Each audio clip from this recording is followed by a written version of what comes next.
Hey guys, tonight we are stepping somewhere you would never voluntarily go. Somewhere that makes a Monday morning feel like a spa day by comparison.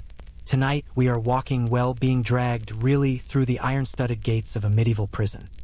You are going to feel the cold stone beneath your bare feet, smell things that no candle can cover, and meet people whose idea of hospitality involves a length of chain and a bucket that hasn't been emptied since the last rain. You probably won't survive this, and honestly, by the end of tonight's story, you might be grateful you were born in an era with indoor plumbing and legal representation. So, before you get comfortable, take a moment to like the video and subscribe, but only if you genuinely enjoy what I do here. Drop your location and your local time in the comments too, because there is something wonderfully strange about people all over the world drifting off to sleep to the sound of medieval misery.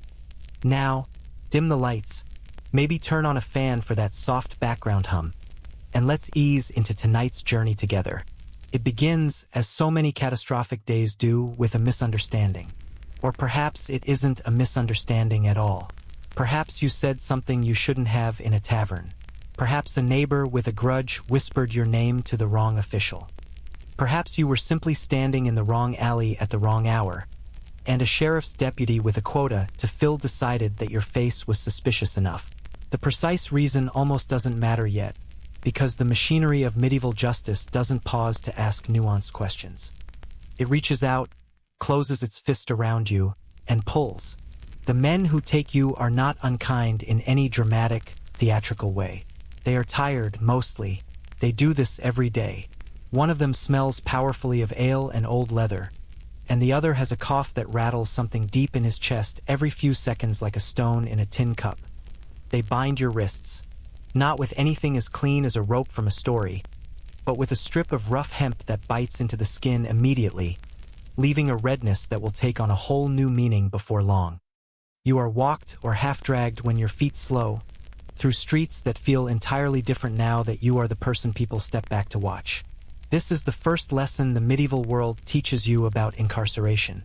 The moment you are arrested, you become a spectacle. People stop. Children point. A woman selling bread near a corner crosses herself as you pass, not out of sympathy exactly, but out of the reflexive recognition that fate is demonstrating once again how arbitrary it can be. You are not yet guilty of anything in the eyes of God or the law, technically, but guilt in the medieval world is a slow process of official confirmation of what everyone already assumes. You were arrested. Therefore, the road to the prison, and in a medieval town of any size, there is almost certainly a dedicated prison, or at least a section of the castle, the tower, or the gatehouse that functions as one, is surprisingly short. This is deliberate. You don't want the jail too far from the court, because courts were not particularly concerned with the comfort of defendants being transported back and forth. In England, by the 13th and 14th centuries, the major urban prisons had become fixed institutions. The Tower of London handled the prestigious prisoners, the ones whose captivity carried political weight. The Fleet Prison in London, one of the oldest and most notorious, sat near the River Fleet and had been receiving involuntary guests since the 12th century. Newgate, which would eventually become infamous enough to warrant its own adjective in the cultural vocabulary, was already a functioning institution of misery by the 1100s. In France, the Châtelet in Paris served as both a police headquarters and a holding facility where the line between prisoner and forgotten person blurred with uncomfortable speed. But you are not in any of those famous places yet in your imagination. You are somewhere more ordinary, a county jail, perhaps, a castle's undercroft repurposed for human storage, a tower room with a door so thick you could knock for an hour without producing a sound outside. The famous prisons get the famous names, but historians still argue whether the conditions in these provincial holding places were better or worse than their celebrated urban counterparts. Because the surviving records are thinner, the oversight was even more sporadic, and the people who passed through them were, by definition, considered less important. You arrive at a gate. It is, objectively, an impressive piece of engineering. Iron-reinforced oak, hinges the size of your forearm, a portcullis system that is primarily theatrical at this point since the actual security comes from the thickness of the walls and the indifference of the guards. There is a brief exchange between your escort and a man who appears to be the porter, a heavy-set individual with a ring of keys at his hip that jangles every time he moves, producing a sound you will come to associate with a very specific flavor of dread. Words are exchanged. A ledger is produced, and here is a detail that tends to surprise people who imagine medieval bureaucracy as purely chaotic. Your name, or a phonetic approximation of it, is written down. The date, the alleged offense, the name of the arresting officer. Medieval prisons kept records. Not always good ones, not always consistently, and not always honestly, but they kept them. The prison system was, in its strange way, a bureaucratic institution layered on top of a physical one, and the paper trail that survives from places like the Fleet or the Marshalsea gives historians a remarkably granular view of who was imprisoned, for how long, and under what nominal charge.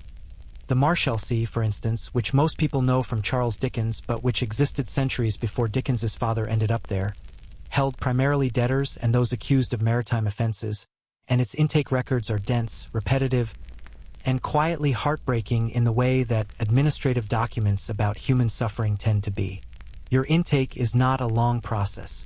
There is no medical examination, no orientation speech, no list of your rights read aloud by a board official.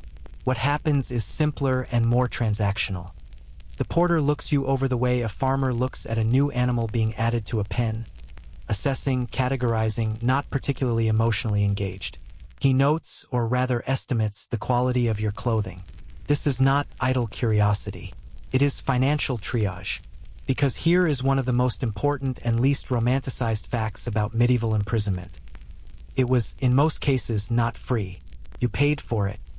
You paid for your cell, for your food, for the chains or lack of chains, for the straw you slept on, for the candle if you were lucky enough to have one. The prison was, in a very real economic sense, a business, and the jailer was its proprietor. He was often not a salaried employee of a distant crown or municipality, but rather a man who had purchased or been granted the position of jailer as a revenue-generating appointment. His income came directly from what he could extract from the people in his care, from the prisoners themselves, from their families, from anyone willing to pay for better treatment or improved conditions. If you arrived with money or if your family was known and could be contacted, you might find yourself in something called the master's side, the relatively better accommodations, which in practice meant a room you shared with only 3 or 4 other people rather than 30, and food that was theoretically edible. If you arrived with nothing, or if you were perceived as having nothing, you went to the common side, which was the part of the prison that makes modern audiences go quiet when they read descriptions of it. And if you had absolutely nothing, if you couldn't pay even the basic garnish fee, the entry payment demanded by fellow prisoners as a kind of informal welcome tax, you would have a difficult first night regardless of which ward you ended up in. The garnish is one of those quietly extraordinary details that surfaces repeatedly in the historical record, and that historians still debate in terms of its precise origins and how universally it was practiced. The basic idea was this: new prisoners were expected, upon arrival, to pay an informal fee to the existing prisoners in the cell or ward. It wasn't collected by the jailer officially. It was a custom, enforced by social pressure and the very credible threat of physical discomfort. The money, if you had any, might go toward communal drinking or a modest improvement in shared conditions. If you didn't pay, you wore your worst clothes, because prisoners who couldn't pay the garnish were sometimes stripped of whatever decent garments they had as a substitute form of payment. You are processed in this loose and chaotic sense relatively quickly. The porter makes his assessment. Your wrists are unbound, not out of kindness but because the cell itself is considered containment enough, and you are escorted deeper into the structure by a guard who says nothing to you the entire time. The architecture shifts as you go inward. The passageways get narrower. The smell, which began as the general medieval urban smell of animals and refuse and cooking fires, becomes something more concentrated, more chemical, more biological. It is the smell of many human bodies in an enclosed space without adequate ventilation or sanitation, a smell that your nose will, in time, stop processing consciously because the olfactory system is merciful that way, but right now, in these first minutes, it lands on you like a physical thing. You pass a door, and behind it you hear voices, low and indistinct. You pass another, and there is silence that feels denser than the stone around it. You pass a small barred opening set into the exterior wall, and for one brief, disorienting moment, you can see a sliver of the sky. Real sky, blue or gray depending on your season, ordinary and vast. And then it is gone, and you are at your cell door. and the guard has produced a key from somewhere on his person, and the lock turns with a sound that is both mundane and, somehow, the most final thing you have ever heard. The door opens inward. The guard gestures. You step inside. The door closes behind you. The lock turns again. You are in. And for a long moment, standing in the dimness of your new home, with the stone floor cold through the soles of your shoes or bare feet, with the smell pressing around you like a fabric, with the distant sounds of the prison settling into your ears like water filling a low space, for that long moment, you don't quite believe it yet. The mind is protective that way. It takes a little while for the true weight of a situation like this one to settle from the intellectual level, where you know what is happening, to the visceral level, where you feel it in your lungs and your stomach and the small muscles around your eyes.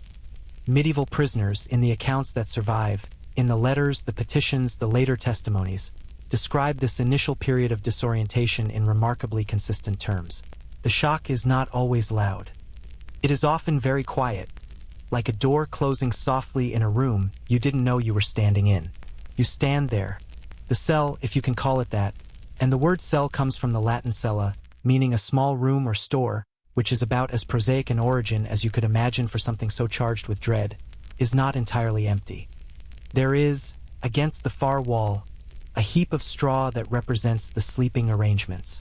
Some of it is fresh enough that you can still smell the dry, grassy undertone beneath everything else. Most of it is not. There is, in the corner opposite, a bucket, the purpose of which is immediately apparent and which you decide, in this first moment, to think about as little as possible. There is a small, high opening in the exterior wall that admits a pale strip of light and, when the wind moves in a particular direction, a breath of outside air that is, right now, the most precious thing in the room.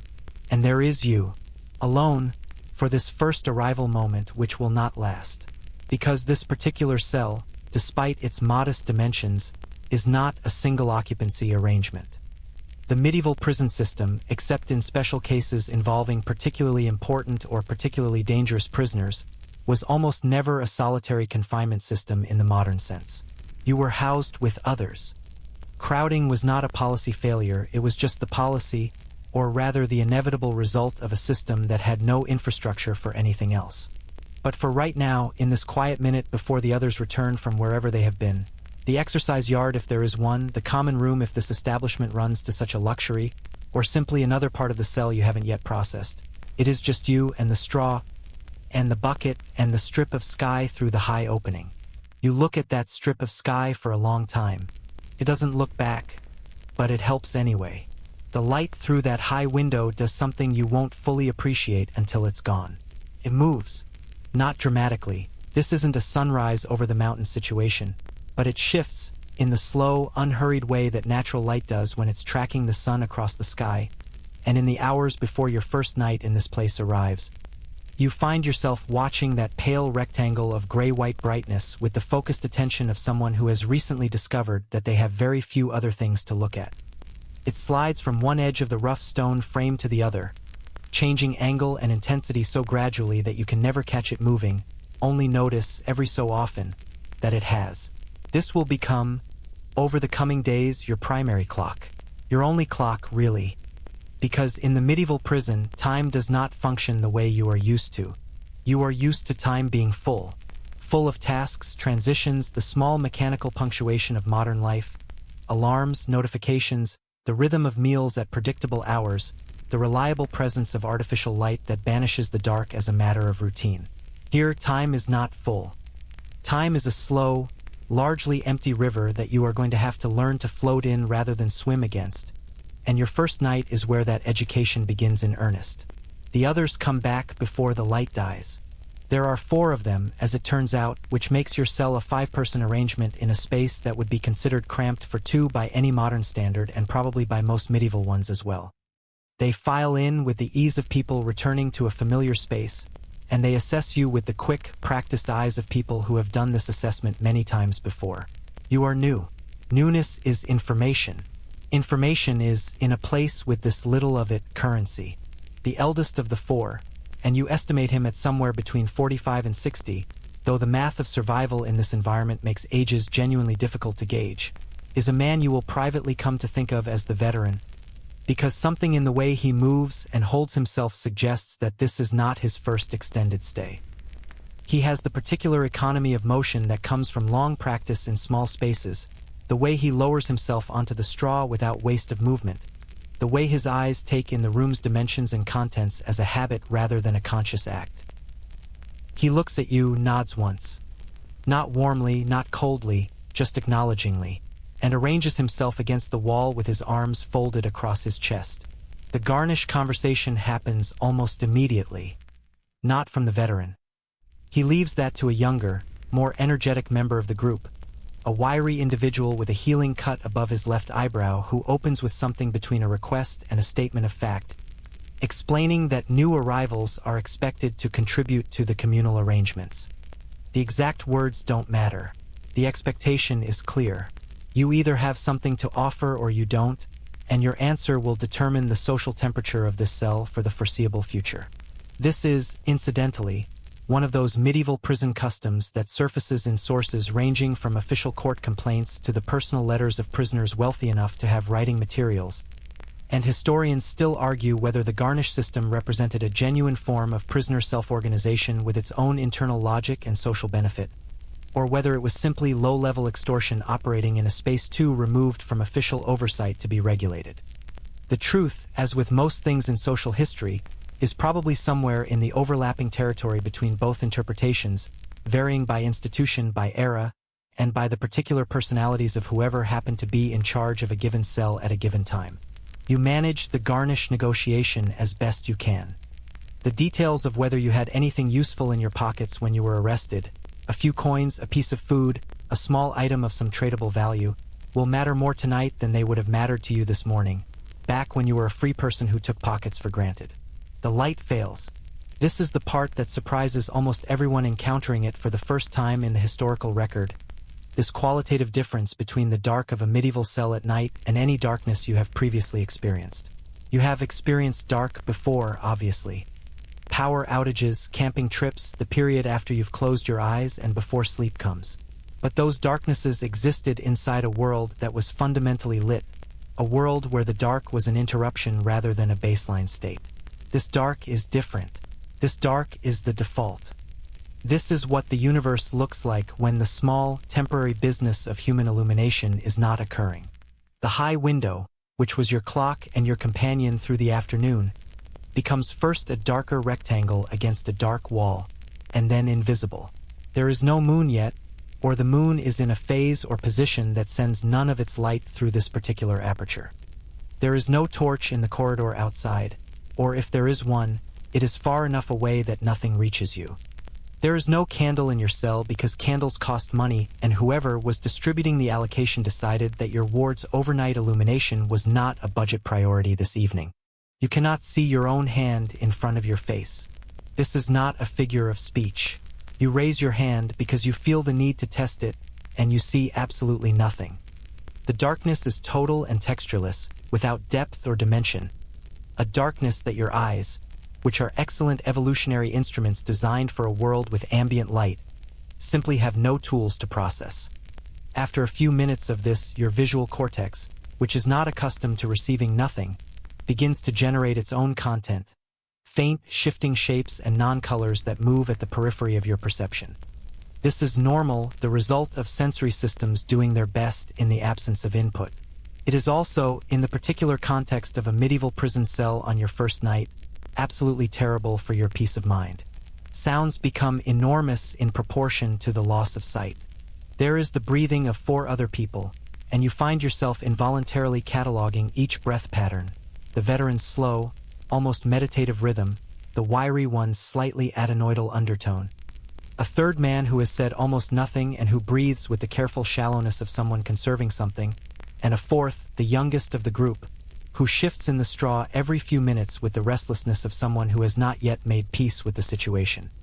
You learn these rhythms the way you would learn a piece of music played on repeat, because they are, tonight, your entire auditory world, plus the occasional drip of water from somewhere in the wall or ceiling, plus the distant and irregular sounds of the prison settling and adjusting around you. Medieval stone buildings are not silent. They have their own acoustic life, the groan and tick of materials contracting in the night cold, The movement of air through passages designed before anyone thought carefully about ventilation. The sounds of other prisoners in other cells who are also awake, also listening, also cataloging. Occasionally something moves quickly and small along the base of the wall. You decide not to think about what it is because you already know what it is, and there is nothing constructive you can do about it right now. The cold arrives with the dark. This is the other thing. Stone holds warmth while the sun is contributing warmth, and releases it slowly after the sun stops. But by the deep of the night, a cell like this one, below ground or only partially above it, surrounded by several feet of masonry on every side, achieves a baseline temperature that is not life-threatening in most seasons but is profoundly, inescapably uncomfortable. It is the cold of geology, the cold of things that have never been warm, the cold that lives in the bones of old buildings and seeps outward when everything else is quiet. You have whatever clothing you were arrested in, which is likely not optimized for this, and the straw, which provides some insulation and which you are trying to interact with as minimally as possible while still making use of it. Mainstream historical record is clear on this point.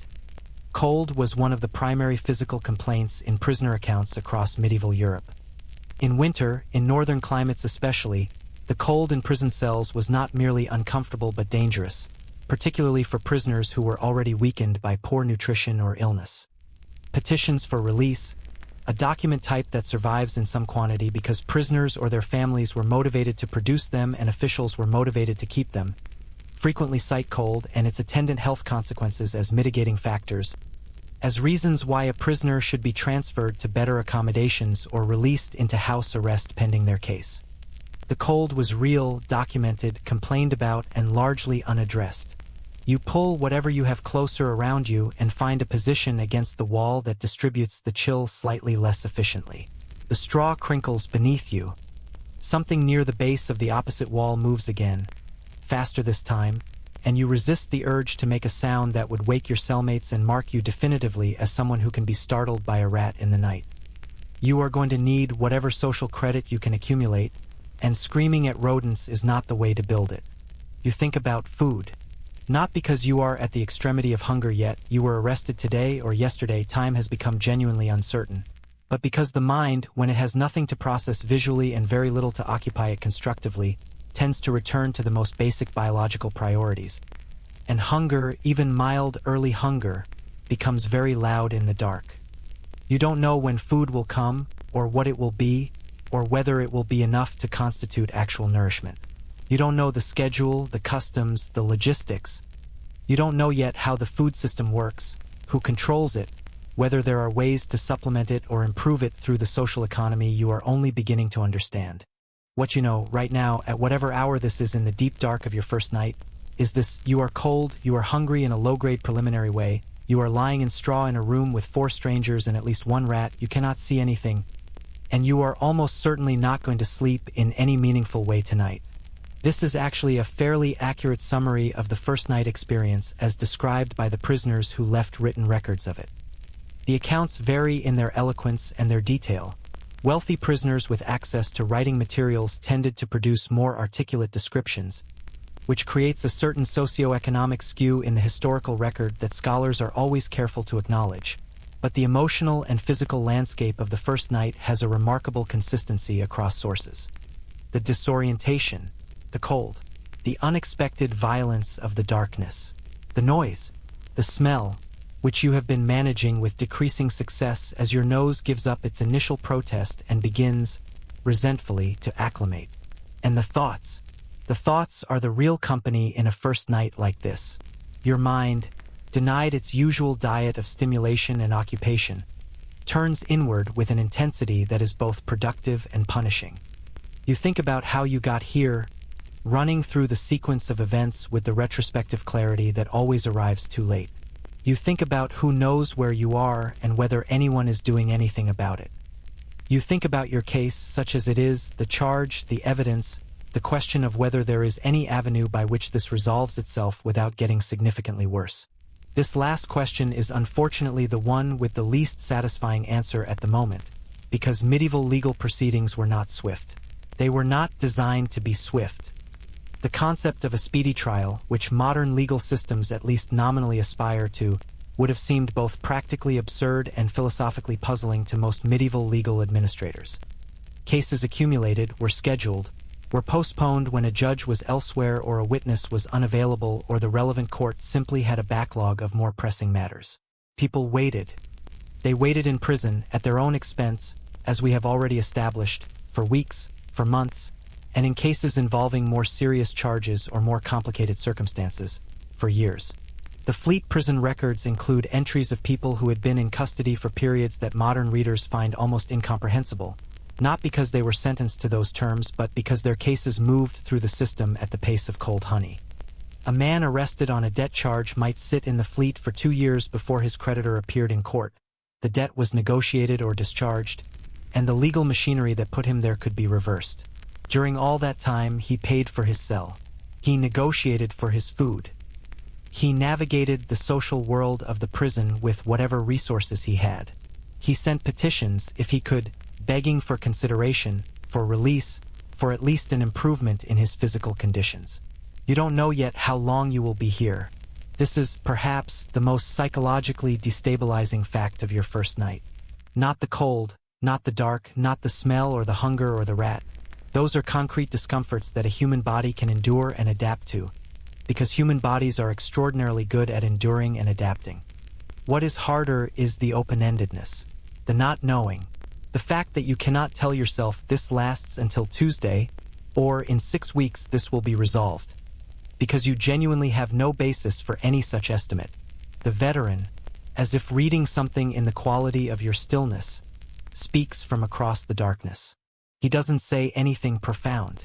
He says something practical, the way people who have been in a situation long enough tend toward the practical rather than the philosophical. He says something about the food and when it comes and what to do about it. Something about the guards and their particular schedules and preferences. Something about the cell's particular drafts and which corner is marginally warmer than the others, which you have already begun to discover empirically. It is, in its way, an act of generosity. Not sentimental, not warm in any conventional sense, but practical generosity, the sharing of navigable information with someone who needs it, in the dark, in the cold, in the first terrible night of an indefinite stay. You listen, and somewhere in the listening, in the cataloging of small practical details that give your mind something concrete to hold on to, the darkness softens very slightly. Not because anything has changed, the cell is the same, the cold is the same, the rats are the same, but because your mind has found a foothold, a set of manageable facts to arrange itself around. The veteran's voice slows and stops. He is asleep, as far as you can tell, within minutes. The sleep of someone who has long since stopped fighting the conditions and simply inhabits them. The young one shifts in the straw one more time and then goes still. You lie in the dark, counting the sounds, watching the inside of your own eyelids produce their faint, meaningless light show, and you wait for morning with the particular patience of someone who has absolutely no alternative. The strip of sky in the high window will come back. You know it will. It always has, in every morning of your entire life, without exception. You hold that thought like a small, warm coal. Morning arrives without ceremony. There is no announcement, no bell at this particular hour in this particular place, no gradual brightening of corridor lights warming you gently into wakefulness. What happens is that the strip of sky in the high window becomes, incrementally, less invisible, shifting from absolute black to a deep charcoal gray to a softer, flatter gray that carries within it the first suggestion of actual light. You have not slept, or you have slept in shallow, unsatisfying fragments that feel worse than waking in some ways, because each time you surface from them you have to relearn, in the space of a few disoriented seconds, exactly where you are and why. That relearning process does not get easier with repetition. It just gets faster. The others wake with the light, or slightly before it, in the way that people who have been living by natural rhythms for an extended period tend to internalize the schedule of the sun at a level below conscious thought. The veteran is on his feet before you've fully registered that the darkness has lifted. The wiry one stretches with an elaborate, unself-conscious crackling of joints that suggests he is older than he looks. The young one doesn't so much wake as surface, blinking, from whatever interior space he retreated to during the night, and the quiet fourth man, you still don't know his name, and something about his self-containment suggests he may prefer it that way, simply opens his eyes and is immediately, entirely present like a lamp being switched on. And then the social world of the cell reassembles itself, and you begin to understand that this is where the real texture of prison life lies. Not in the dramatic confrontations, not in the interrogations and the judgments, not in the Gothic machinery of towers and chains that the imagination reaches for when it conjures medieval imprisonment. The real texture is here, in this morning assembly of 5 people in a small room, negotiating the endless small questions of how to coexist in a space that allows for almost no privacy, no escape, and no neutral territory. You are the newcomer. This is a status with specific, well-understood implications, and the social architecture of your cell, you will discover, is considerably more elaborate than its physical architecture. Medieval prison populations were not random collections of isolated individuals who happened to be housed in the same building. They were communities, in the fullest sociological sense of that word, groups with internal hierarchies, shared customs, collective memories, and social rules that governed everything from where you slept to who spoke first in a dispute to what happened when someone new arrived and needed to be incorporated or excluded. This social world was not a secondary feature of the prison experience. It was, in many ways, the primary one, because it was the environment you navigated every single day regardless of what else was happening with your case, your health, or your relationship with the institutional authorities above you. The hierarchy operated on several axes simultaneously. Wealth was one. Prisoners who could pay for better conditions, who had families sending money, who arrived with assets that the intake process hadn't fully stripped, occupied a different social position than those who had nothing. Charge was another. There was a rough and unofficial but widely observed prestige ordering in which certain offenses carried more status than others. Political prisoners, prisoners of war held for ransom, and those accused of offenses that implied some degree of power or sophistication. Forgery, heresy in its more intellectually elevated forms, conspiracy, ranked above common thieves, debtors, and those whose crimes implied desperation rather than ambition. Length of tenure was a third axis. The veteran's quiet authority in your cell derives partly from this, from the simple fact of having survived here longer than anyone else, which in itself represents a form of competence that commands involuntary respect. And then there are the personalities, which operate across all the axes and sometimes override them entirely. The wiry one, and you learn his name by the second morning, a name that doesn't need to be specified here, the important thing is what he represents, is what every confined social group produces eventually. The entrepreneur. He is the person who understood early and instinctively that scarcity creates markets, and that in a market defined by scarcity, the person who controls supply controls everything. He has relationships with guards. Not deep relationships, not friendships, but the careful, transactional connections that form when two parties have recurring needs that each can partially satisfy. He knows which guard will carry a message out for a small consideration, which will bring in a piece of food or a candle stub or a piece of information about what is happening in the world beyond the walls. He knows the schedule of the porter, the habits of the turnkey, the shift rotations, and the personnel dynamics of the institutional staff in the way that a naturalist knows the behavior patterns of the animals in their ecosystem. He is watching you with the assessing eyes of a businessman evaluating a potential investment. The question he is asking himself, without necessarily articulating it, is, what do you have, what do you need, and what is the gap between those two things worth to him? The quiet fourth man, whose self-containment you noted last night, turns out to operate on entirely different principles. He is not in the social economy in any active sense. He neither trades nor accumulates, neither seeks alliance nor projects threat. He exists in the cell with a quality of deliberate separateness that you will eventually understand is his survival strategy, the decision, reached probably early in his imprisonment, that the safest position in this particular social landscape is one of careful, consistent neutrality. He observes everything. He reacts to almost nothing. He has an interior life that is clearly rich and entirely inaccessible, and the other prisoners have, over time, arrived at a mutual agreement to leave him to it. The young one is the variable, the unpredictable element. He is angry, not always, not at everything, but there is a banked quality to his mood that suggests the anger is always present and requires ongoing management. He arrived, from what you can piece together through the veteran's occasional low-voiced contextualizing remarks, relatively recently, and he has not yet completed the psychological adjustment that long-term incarceration seems to require. He still has the energy of the outside world, the restlessness, the sense that things should be happening faster than they are, that this situation is temporary and correctable, and that sufficient force of will ought to be able to shorten it. He hasn't yet learned, and you haven't either, yet that force of will is one of the least useful currencies in here. There is a joke that circulates in the historical record, appearing in various forms in accounts from several different medieval prison contexts, about the new prisoner who spends his first week trying to reason with the walls. It is not a very funny joke, in the way that most prison humor tends toward the mordant rather than the genuinely amusing. But it has the quality of truth that makes things persist in the collective memory of a community, the recognition that there is a stage of imprisonment, common to almost everyone, in which you are still fundamentally oriented toward the outside world, still operating on the assumption that this is a problem to be solved by direct action, and that this orientation is both understandable and, in practical terms, counterproductive.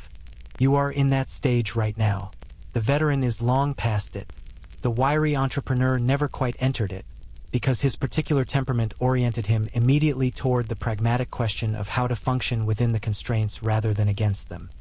The young one is still fighting it, and the quiet one seems, somehow, to have bypassed it entirely, though how that happened is a story that may never be fully legible from the outside. The social navigation of your first full day involves a series of small tests and exchanges that are not formally acknowledged as such but that both parties understand perfectly.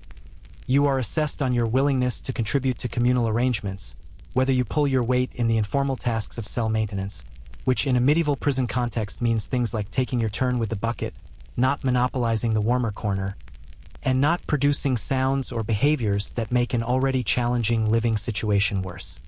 You are assessed on your ability to hold information, whether you can be trusted with the things people tell you, whether you are likely to become the kind of prisoner who curries favor with guards by reporting on cellmates. And you are assessed on your basic temperament, whether you are likely to be a source of instability, conflict, or noise, or whether you can calibrate your emotional expression to the low, conserved register that long-term coexistence in small spaces requires. These assessments are conducted through casual conversation, through the observation of small reactions, through the gentle pressure of minor social situations designed to reveal character. The wiry entrepreneur tells you something that may or may not be true. A piece of gossip about a guard, a rumor about a prisoner in another ward, and watches to see what you do with it. Does it go immediately to your mouth, or do you hold it? Do you trade it, and if so, for what? The veteran asks you, apparently casually, about your charge, and listens not just to the content of your answer but to how you tell it, whether you are truthful or evasive, whether you assign blame or absorb it, whether you are the kind of person who has made peace with their situation or the kind who is still arguing their case to anyone who will listen. There is a mainstream historical point worth making here, which is that the social organization of medieval prisons was not simply a matter of informal culture. In some of the larger, better documented institutions, prisoner self-governance had a quasi-official status. The Fleet Prison, for instance, had a system of elected prisoner representatives who served as intermediaries between the general population and the institutional administration, negotiating on matters of food quality, cell conditions, and access to outdoor space. This wasn't philanthropy on the part of the authorities, it was practical management, the recognition that a prison population with some form of internal order and representative structure was easier and less expensive to administer than one in permanent, unorganized chaos. Historians still argue whether these representative structures gave prisoners meaningful agency or simply gave the institution a more efficient mechanism for managing discontent. And the answer probably varied considerably depending on the specific personalities on both sides of that negotiating relationship at any given time. In your cell, there is no formal representative system, but the veteran performs an analogous function in practice.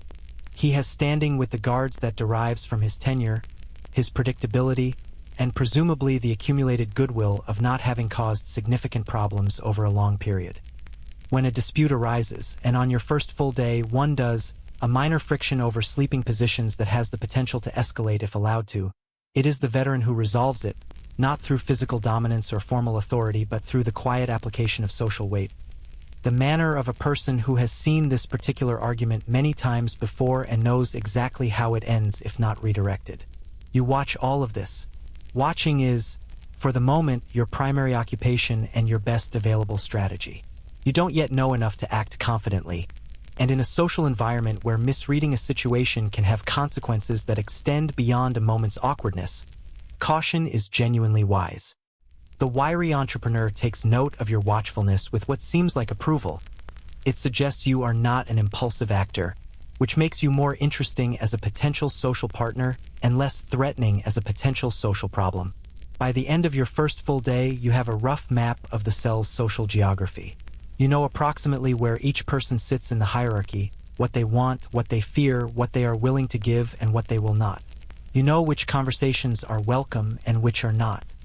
You know that the young one should not be engaged on the topic of his case, at least not yet. You know that the quiet one will occasionally, unpredictably, offer a single sentence of observation that is so precisely accurate about whatever is happening in the room that it briefly stops time, and then retreat back into his interior world before anyone can respond. You know that this small world, this 5-person microcosm in a stone room, is going to be your entire social universe for the foreseeable future, and that learning its rules is not optional. It is the work.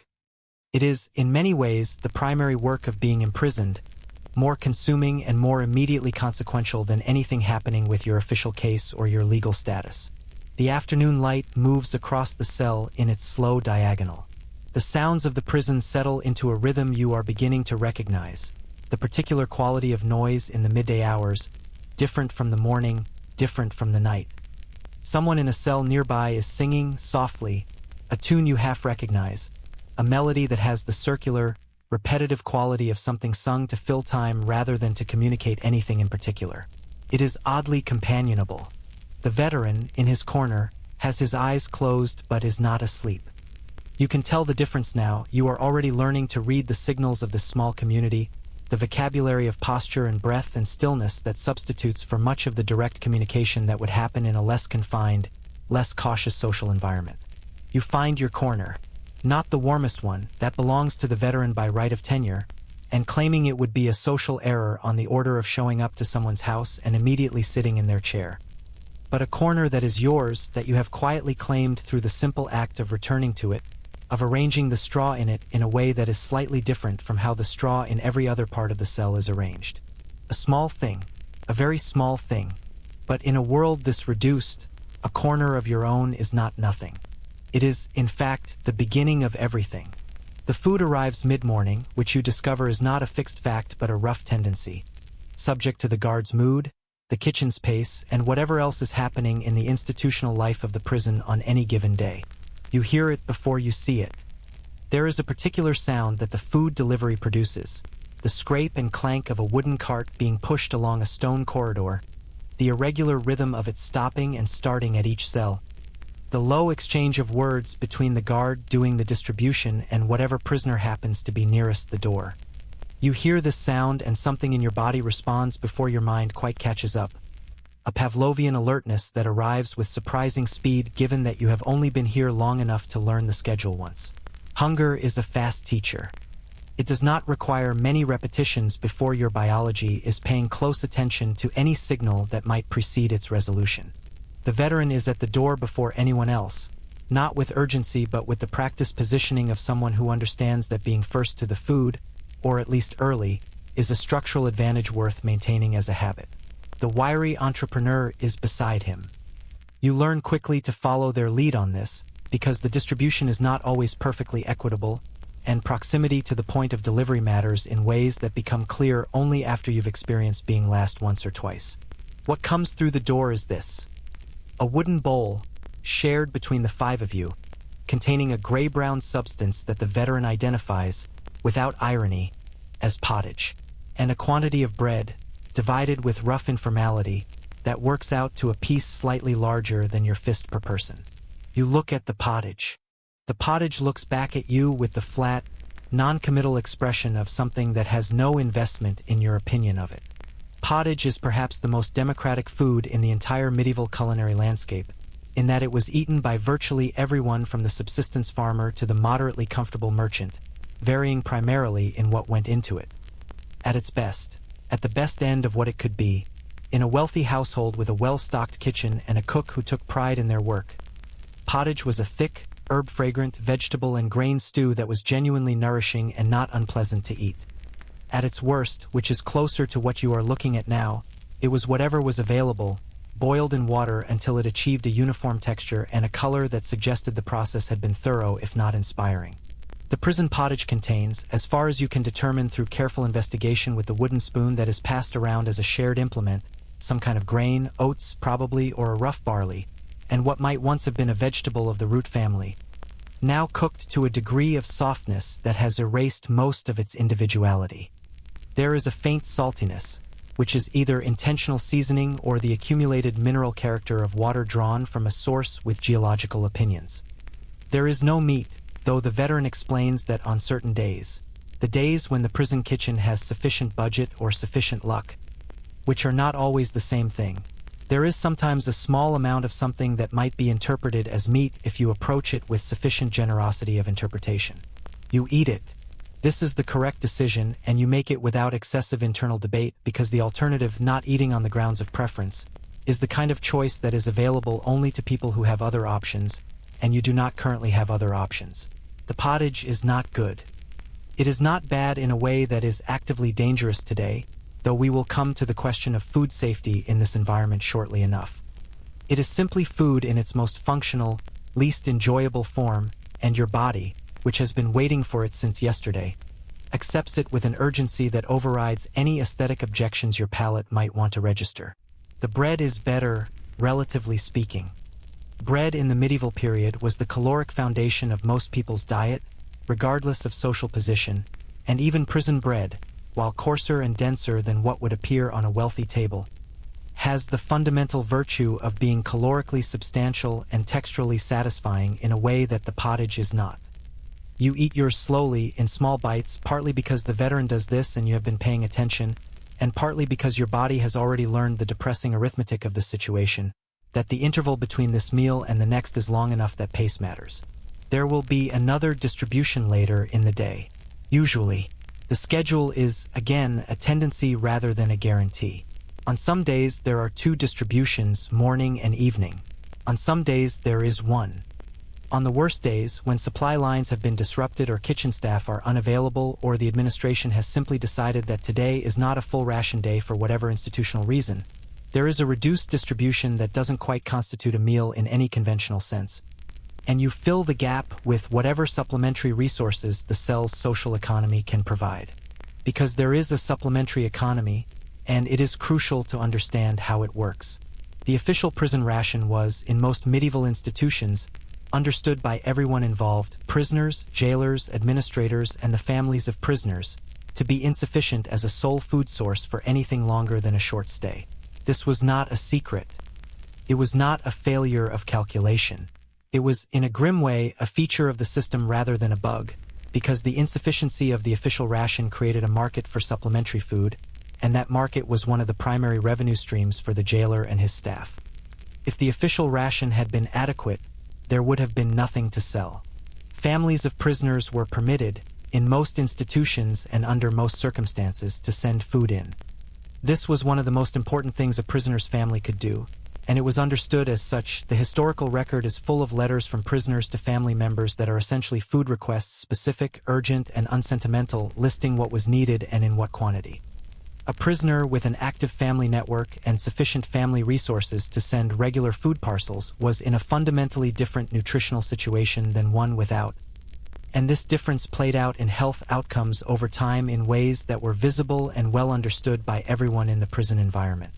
The food that came in from outside was also, naturally, subject to its own informal taxation as it passed through the hands of guards and porters.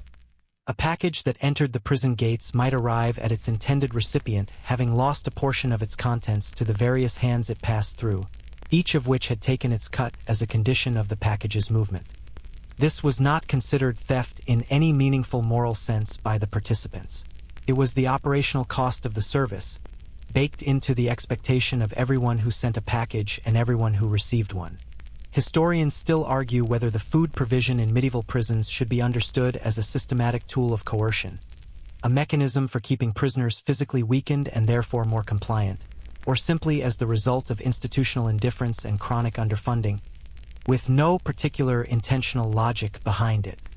The evidence points in different directions depending on the institution and the period, and the truth is probably that the effect was coercive regardless of whether the intent was, because the outcome of chronic nutritional inadequacy is the same whether it's deliberately engineered or accidentally produced. There is a quirky detail buried in the records of several English medieval prisons that tends to get a surprised reaction when it surfaces in popular history. Some prisoners, particularly at the Fleet and the Marshalsea, operated small businesses from within the prison walls. Food businesses, specifically. Prisoners who had sufficient resources and sufficiently good relationships with the prison administration could, in some circumstances, purchase the right to run a small cookshop or food stall catering to other prisoners. The food they sold was subject to the same informal markup that everything in the prison economy was subject to, but it represented a genuine expansion of the available food supply beyond the official ration, and for prisoners with money, it meant access to something approaching actual cooking rather than institutional provision. This sounds improbable until you remember that some medieval prisons, particularly the debtors' prisons, were not the sealed, controlled environments of the popular imagination but rather semi-permeable institutions where the boundary between inside and outside was more negotiable than it initially appeared. Wealthy or well-connected prisoners sometimes received visitors regularly, went out under supervision for specific purposes, and maintained active lives in the city even while technically incarcerated. The Fleet had a notorious system called the Rules, which allowed certain prisoners to live in the neighborhood surrounding the prison rather than within its walls, paying fees for this privilege and technically remaining under the prison's authority while enjoying something much closer to normal life. For the purposes of your particular experience, though, you are not wealthy enough for the rules. You are in the cell, and the food is the pottage, and the question of how to supplement it with whatever the cell's economy can provide is an ongoing practical problem rather than an academic one. The wiry entrepreneur, as it turns out, has a connection with a guard who passes through on the afternoon rounds and who, for a consideration, will bring in supplementary bread from outside the prison. Better bread than the official ration, denser, fresher, carrying with it the faint, almost hallucinatory smell of the world outside these walls. The consideration is the price, and the price is negotiated in whatever currency is available, which in the cell's current economy means a combination of actual small coins held by the veteran, a piece of cloth that belonged to someone's previous life and that has been assessed and assigned a value, and a favor owed by the wiry entrepreneur to someone else in a different cell that can be converted into a cash equivalent through several steps of informal exchange. You watch this transaction with the attention it deserves, because it is not just a food acquisition. It is a demonstration of how things actually work in here, the real mechanics of the institution beneath its official surface. The official surface says that prisoners receive a prescribed ration and are maintained at the Crown's or city's or institution's expense. The actual mechanics say that everyone is improvising, constantly, within a system of relationships and informal markets that runs parallel to and largely independent of the official one. The supplementary bread arrives in the late afternoon, tucked under the guard's arm in a way that is not quite hidden but is not quite visible, the practiced casualness of someone who has done this many times and has calibrated exactly how unremarkable to make it. It is divided. You get your share. It is, objectively, just bread, dense, slightly sour from the fermentation of the grain, with a crust that requires actual jaw effort. It is also, in the context of this day and this cell and this stomach, extraordinarily good. You eat it in small bites again. The veteran watches you with what might be approval. The water situation deserves its own attention, because it is in some ways more pressing than the food. Water was provided in most medieval prisons, in the sense that there was access to it, but the quality varied enormously depending on the institution's location, infrastructure, and the general level of care taken with the water source. Prison wells, cisterns, or water deliveries could be contaminated in ways that were not understood at the time to be the cause of the illnesses that followed from them.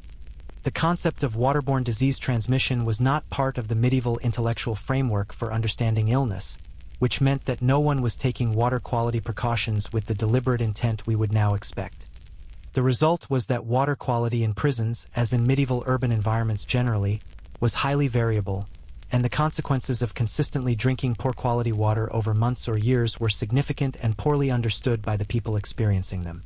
Ale, interestingly, was often a safer bet than water, not because medieval people understood the microbiology of why they didn't, but because the fermentation process happened to kill many of the pathogens that made untreated water dangerous, and because the general cultural preference for ale over water in Northern European medieval contexts meant that ale was widely available, widely distributed, and understood as a dietary staple rather than an indulgence.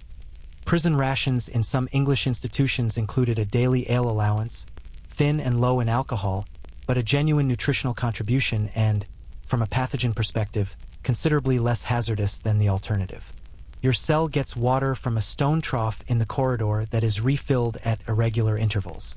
The veteran advises you, without elaborating on his reasoning, to drink from it when it's freshly filled rather than from the settled bottom of it. You take this advice with the seriousness it is offered and file it in the growing mental catalog of things you now know that you didn't know yesterday. By the time the second distribution arrives or doesn't arrive, today is a one distribution day, as it turns out, you have already recalibrated your body's expectations downward to a level that would have seemed impossible 24 hours ago, when you were a free person with access to whatever you wanted to eat. The recalibration is not comfortable. It is a low, persistent background signal of insufficiency that you are going to have to learn to carry without letting it occupy all of your available mental bandwidth. The veteran eats his ration with the methodical efficiency of someone who has long since stopped expecting food to be pleasurable and has reduced it to its functional essence. Calories in, body maintained, day continued. There is something almost meditative about the way he does it, a quality of complete, unemotional presence that you suspect took a long time to develop and that represents, in its way, a genuine achievement of psychological adaptation. You aspire, sitting in your corner with your wooden bowl and your piece of bread, to something like that equanimity. You are not there yet, but you are beginning to understand, in the most practical and immediate way possible, what it would take to get there, and why anyone would bother trying. The pottage, on reflection, was not that bad. You will think this again tomorrow and the day after, and eventually, and this is perhaps the most unsettling thing about the whole food situation, you will think it and mean it. Somewhere around the third day, you notice the itch. It begins at the back of your neck, just below the hairline, a small and insistent irritation that you scratch once, absently, without much thought. By the fourth day it has migrated, or rather multiplied. There are now several itches, distributed across your scalp and the warm creases of your clothing with a geographic logic that your body understands before your conscious mind does. By the fifth day, you know exactly what it is because the veteran told you on the second day matter-of-factly the way he tells you everything, and you filed it away with the grim efficiency you are developing for unpleasant information that needs to be known but not dwelt upon. Not a surprise in any intellectual sense. You knew, coming in, that a medieval prison was not going to be a sterile environment. You knew, in the abstract way that historical knowledge sits in the mind, that lice were a near-universal feature of medieval life at every social level, that they were found in the hair and clothing of kings and peasants with democratic indifference, that the elaborate grooming rituals depicted in medieval manuscripts, the careful combing, the fine-toothed implements, the attendants working through aristocratic hair with focused attention, were not primarily about aesthetics but about ongoing pest management in a world where the pest was omnipresent and only constant effort kept it at bay. Knowing this in the abstract is different from feeling it. You feel it now, and the feeling is not merely unpleasant in itself, though it is certainly that, but carries with it a specific psychological weight, the weight of understanding that your body is no longer entirely your own in the way it was before, that there are other organisms living in the intimate geography of your person, feeding on you, traveling on you, conducting their entire reproductive and nutritional lives at your expense, and that your ability to do anything meaningful about this is severely constrained by your current circumstances. You have no change of clothing. You have no way to wash thoroughly. You have no fine-toothed comb. You have the ability to scratch, which provides temporary relief and no solution, and the ability to pick, which the others do openly and without embarrassment in the way that any practical response to an unavoidable condition eventually loses its social stigma. The veteran shows you the picking technique with the same patient pragmatism he brings to everything. It is not pleasant. It is effective in the very short term. It is, given your options, what you do. The rats, meanwhile, have stopped being a shock. This is perhaps one of the more quietly disturbing adaptations you make in your first week. The transition from registering the rats as intrusions, as violations of the space you are trying to maintain as yours, to registering them as simply part of the furniture. They are there in the night, mostly, though occasionally one ventures through in the daylight hours with the brisk purposefulness of an animal that has assessed its risk environment and found it acceptable. They are interested primarily in food, or anything that smells like food, and they maintain a rough cohabitation with the cell's human occupants based on the shared understanding that nobody has the energy or the means to conduct a serious eradication campaign, and that the rats are not going to do anything dramatic as long as food scraps are managed appropriately. The young one threw something at a rat on the third night, a sharp, frustrated gesture that was really about something else entirely, and the rat departed with unhurried dignity and was back within the hour. The veteran said nothing. The wiry entrepreneur said, with the mild tone of someone offering useful technical information, that throwing things at them doesn't help and tends to make them warier without making them gone, which is strictly worse than the current arrangement. The young one did not throw anything at the rat again. But it is not the lice or the rats that represent the most serious biological threat of your environment. Those are the visible, tangible nuisances, irritating, demoralizing, impossible to fully eradicate, but not, in themselves, immediately life-threatening to a person in reasonable health. The more serious threats are the ones you cannot see, cannot feel until they have already established themselves, cannot identify by name in the moment because the germ theory of disease is still several centuries away from even being a theoretical framework, much less a practical tool. Jail fever is the name that will come to be most associated with prison illness in the historical record, though it is not a medieval term. It comes into common use somewhat later in the 16th and 17th centuries, when the English legal and journalistic record becomes dense enough to document prison epidemics in detail. But the disease itself is older than the name. What jail fever describes is almost certainly typhus, caused by bacteria spread through the feces of body lice, those same lice that are conducting their census of your scalp right now, and it was the defining epidemic illness of enclosed populations throughout the medieval and early modern periods. Typhus moves through a crowded, louse-infested population with terrible efficiency. It begins with what feels like a severe cold, headache, fever, fatigue, the aching joints that your body interprets as the precursors to something familiar and manageable. Then the rash appears, spreading from the torso outward, and the fever climbs higher, and the mental confusion sets in, and for perhaps a third of the people who contracted it in pre-antibiotic contexts without adequate nutrition or supportive care, it did not end with recovery. It ended the other way. The mainstream historical record on prison mortality from disease is, in the periods where we have documentation, genuinely alarming. English assize records from later medieval and early modern periods occasionally note that the number of prisoners who died in custody between one court session and the next exceeded the number who were tried and sentenced, which means the prison killed more people than the judge did, at least in epidemic years. Historians still argue about the precise mortality rates in medieval prisons specifically, partly because the record-keeping was inconsistent and partly because deaths in prison custody were not always recorded with the same diligence as judicial outcomes. But the consensus is that disease was by a wide margin the leading cause of prisoner death, far outpacing execution, violence, or the direct physical consequences of any punishments imposed. You know none of this in the precise epidemiological terms just described.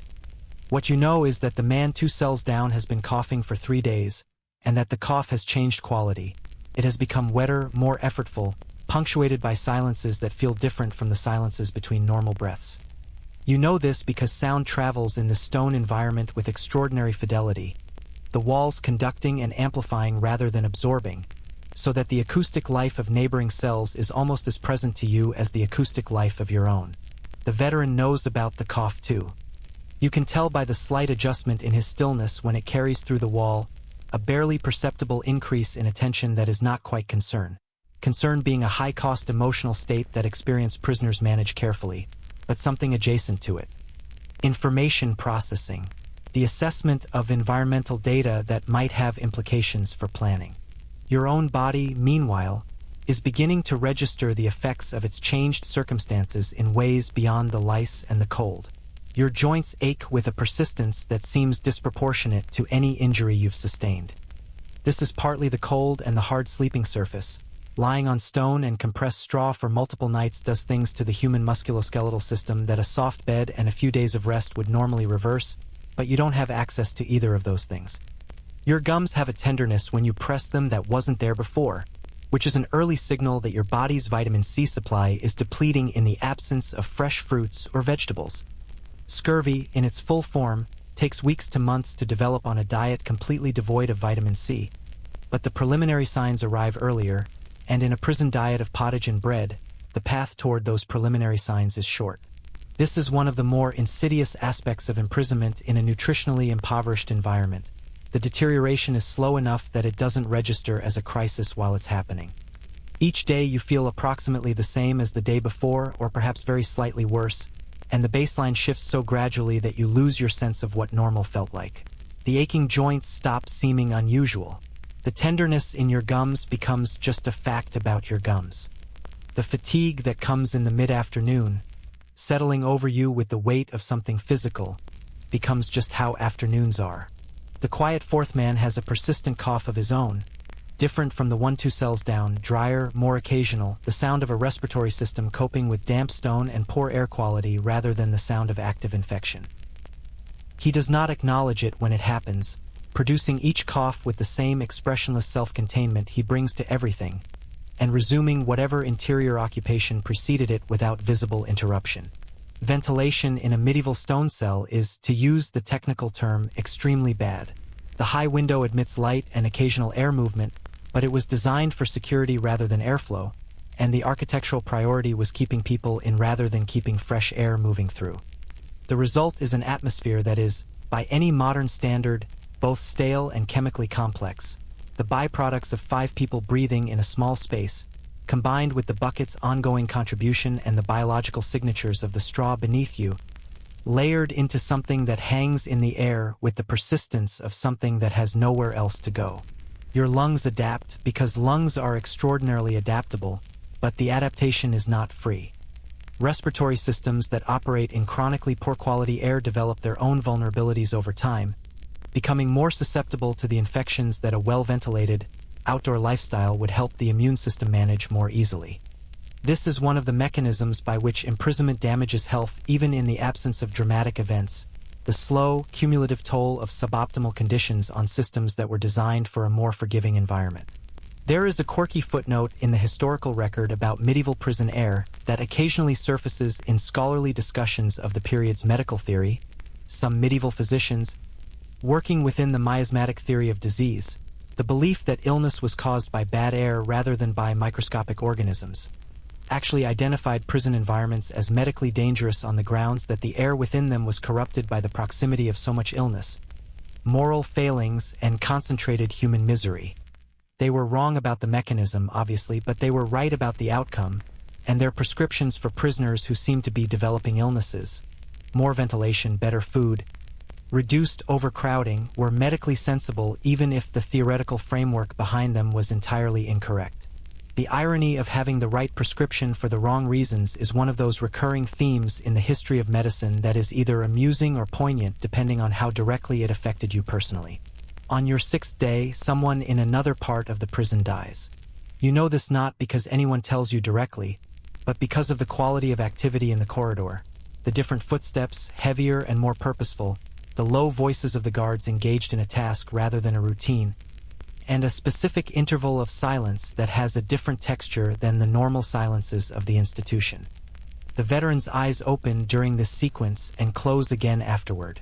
The wiry entrepreneur notes it with a quick, sideways flicker of attention and then returns to whatever calculation he was running.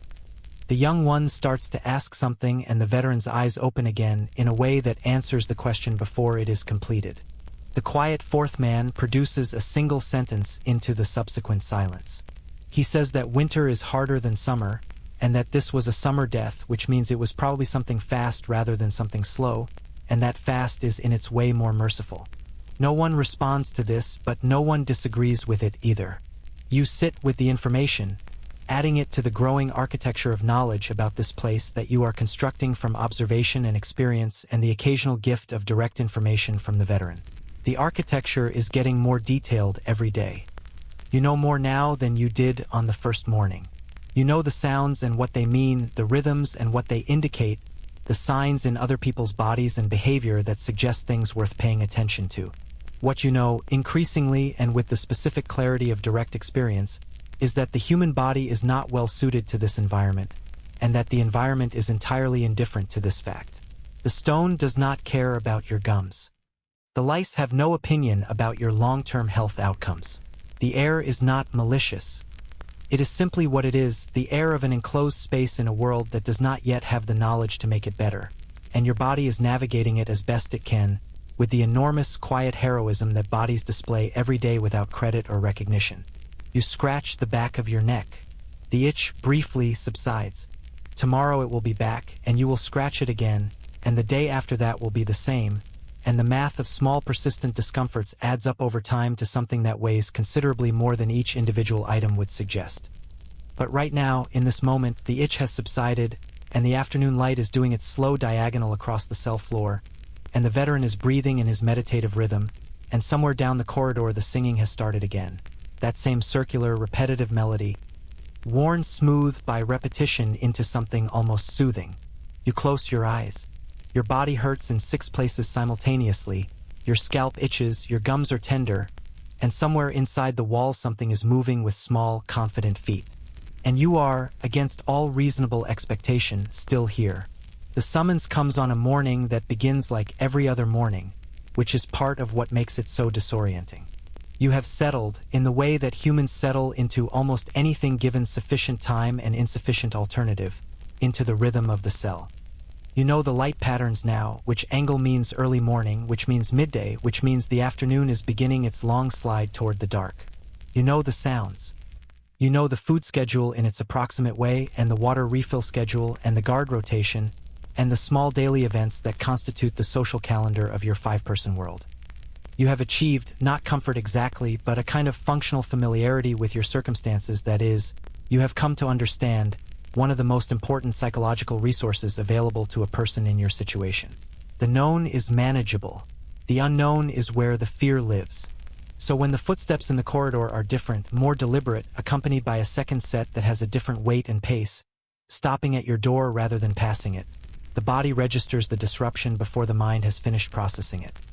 Something tightens in your chest with a speed that bypasses conscious thought entirely. The veteran's eyes open. The wiry entrepreneur goes very still. Even the quiet 4th man's attention shifts, almost imperceptibly, toward the door. The key turns.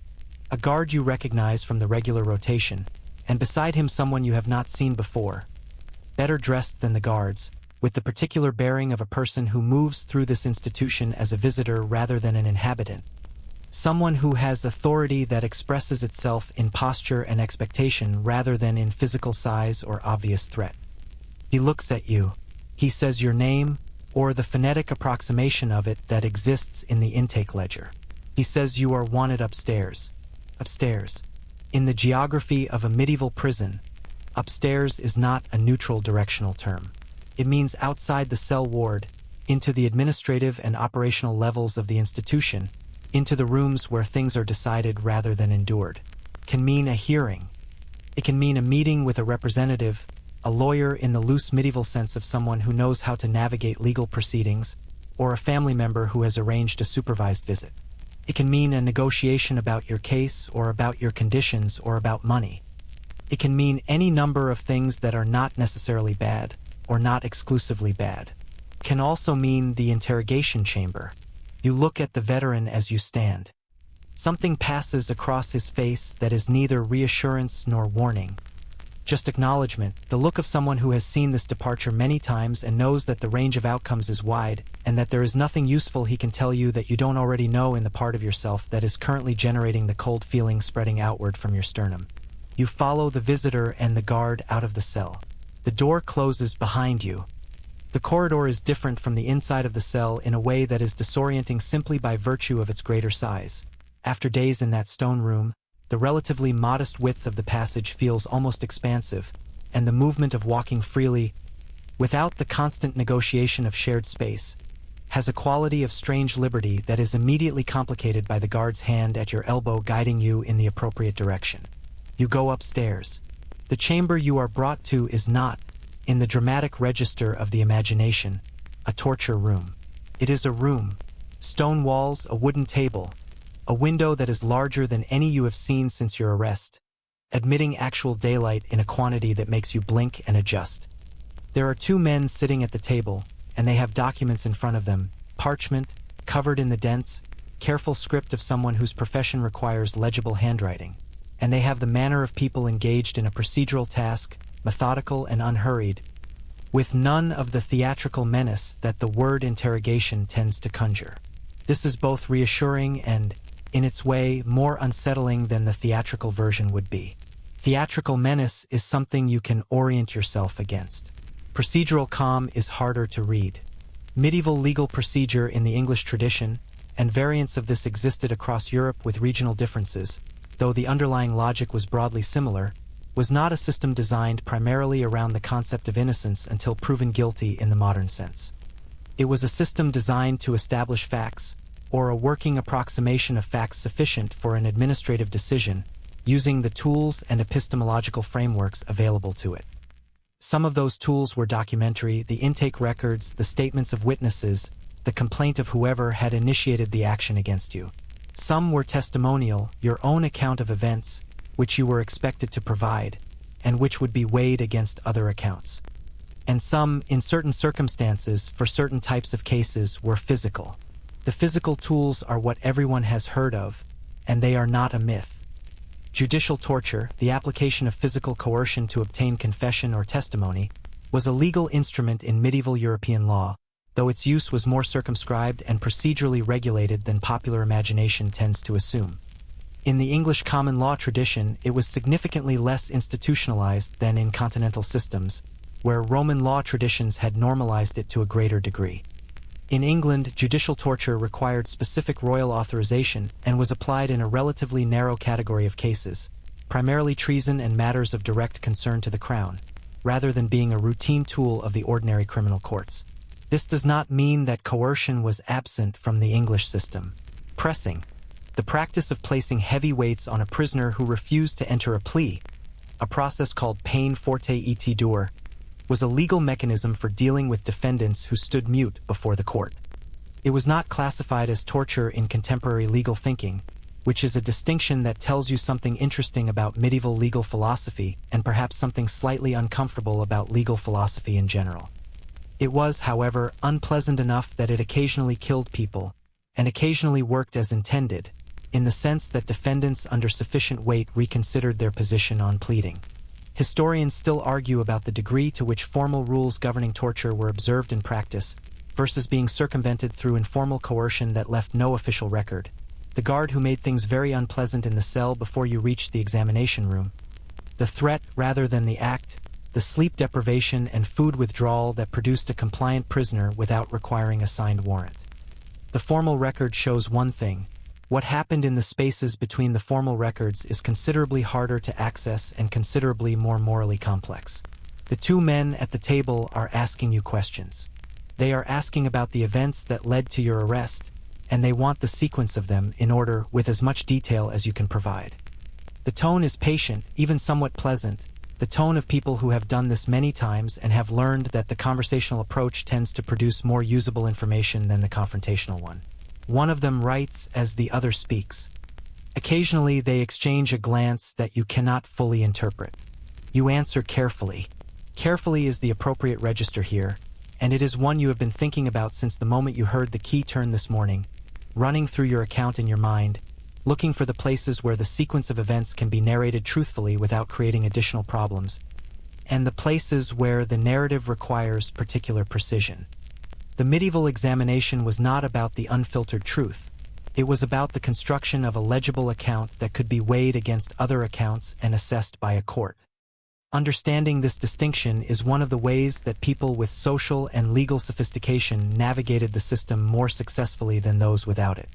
This is, incidentally, one of the more significant structural inequities of the medieval legal system, the degree to which outcomes depended on your ability to understand how the system worked and to present yourself and your case within its frameworks.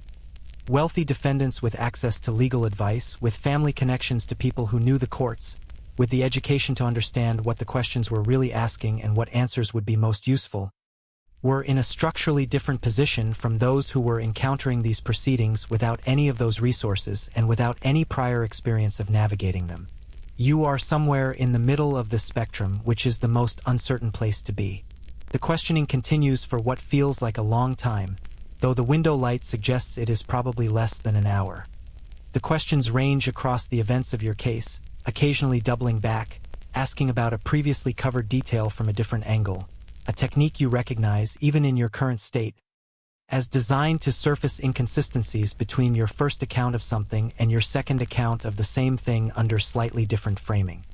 You try to tell the same story both times, because the same story is what the truth produces, and because consistency is the quality that the documentary record, sitting there on the parchment, can verify against subsequent accounts. At one point, the questioning takes a turn that introduces a name you weren't expecting.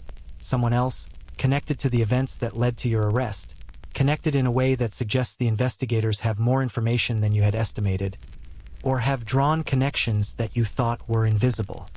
This is the moment in the examination that requires the most careful navigation, because the appearance of this name could mean several things about the direction of the investigation, about whether there are other prisoners whose accounts are being assembled into a picture alongside yours, about whether you are the primary subject of this inquiry or a peripheral figure being asked to illuminate someone else. The men at the table watch your face when the name is mentioned. This is deliberate.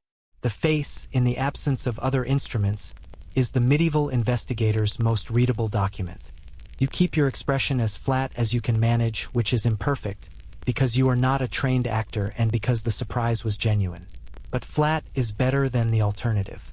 There is a particular detail from a much later period that nonetheless captures something true about this kind of examination across the whole range of medieval and early modern practice, the understanding on the part of experienced interrogators that what a prisoner doesn't say is often more informative than what they do. The pause before an answer, the increase in verbal precision around a specific detail, the moments when the narrative flows easily and the moments when it becomes effortful, when words are chosen with a care that contrasts with the surrounding testimony. These signals were read and noted, in some cases explicitly in the examination records, and weighed alongside the content of the testimony itself.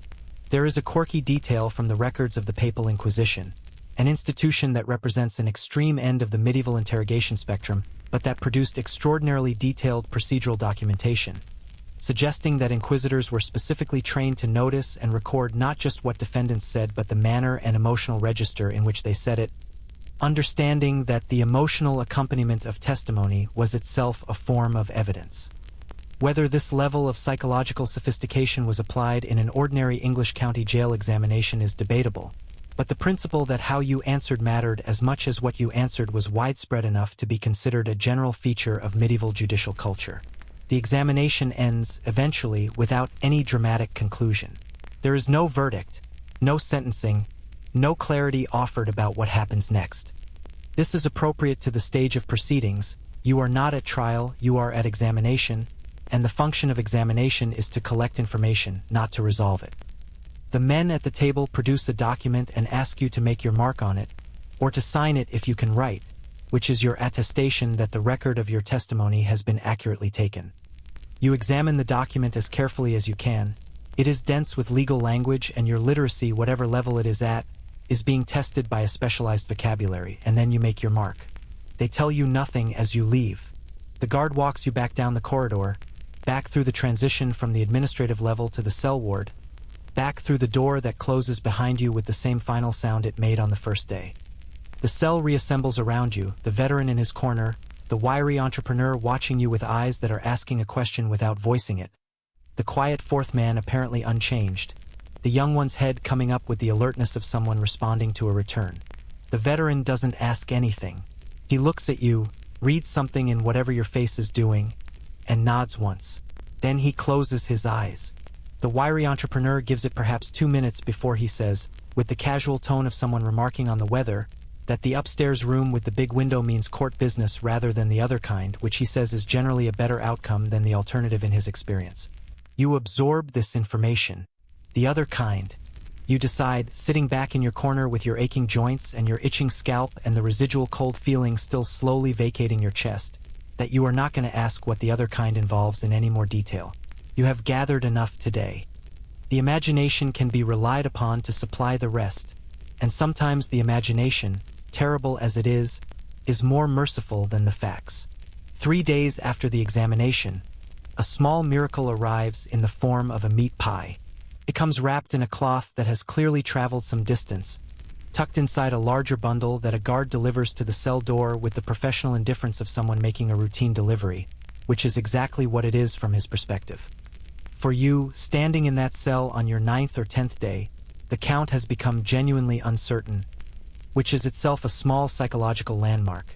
The smell that escapes the cloth when you unwrap it is so far beyond anything your nose has processed recently that for a moment you simply hold it and breathe, like someone who has just surfaced from deep water and is reacquainting themselves with the concept of air. Someone on the outside knows where you are. Someone cared enough or was organized enough or both to locate the appropriate guard, negotiate the appropriate fee, and send this specific thing to this specific cell. The pie is not large. It is not particularly sophisticated. The pastry is dense and slightly gray in the way of pastry made with rough flour, and the filling, when you eventually get to it, is more grain and vegetable than meat in any dominant sense. But it contains meat. Actual meat in identifiable pieces, embedded in a gravy that has the concentrated savory depth of something that was made on a real fire in a real kitchen by a person who was, in some minimal sense, trying. You eat your share slowly, with the focused attention of someone who has recently learned what food actually is. The wiry entrepreneur watches the transaction with the benign satisfaction of a professional who has facilitated something going smoothly. Because he facilitated it, the guard who brought the bundle is one of his connections, and the fee for the delivery was negotiated in advance, and a portion of that fee has come back to the wiry entrepreneur as the intermediary. This is not resented. It is understood as the cost of the service, and the service was genuinely valuable, and everyone in the transaction knew the terms going in. This is the underground economy of the medieval prison in its most straightforward and sympathetic form, a network of relationships and informal payments that moves things across the institutional boundary that officially separates the inside from the outside, providing prisoners with access to resources that the official system does not supply and without which long-term survival in any dignified sense is genuinely difficult. The network is considerably more sophisticated than a single guard with a side business in bundle delivery. It is, in institutions of any size, an entire parallel economy with its own participants, its own pricing structures, its own enforcement mechanisms for when agreements aren't honored, and its own forms of capital, money being the most obvious but not the only one. Information is capital. Relationships are capital. Skills are capital. The ability to read and write in a world with significant illiteracy is capital of a particularly high denomination because it enables prisoners to draft petitions, manage correspondence, and serve as scribes for other prisoners who lack the skill and are willing to pay for access to it. The currency flows in multiple directions simultaneously. Money comes in from outside, from families, from friends, from the accumulated resources of anyone motivated to improve a prisoner's conditions. It flows to guards and porters for delivery and access services. It flows to fellow prisoners for information, protection, or social standing. It flows to the jailer for room upgrades, chain removal, and access to spaces within the institution that are notionally off-limits to the general population but practically available to anyone with the appropriate fee. And it flows, in some cases, out, used to fund legal representation, to bribe court officials, to pay the fees associated with the legal proceedings that will eventually, in theory, resolve the situation that put you here in the first place. The jailer sits at the center of this economy the way a spider sits at the center of a web. Not always visibly, not always directly, but structurally essential to its function.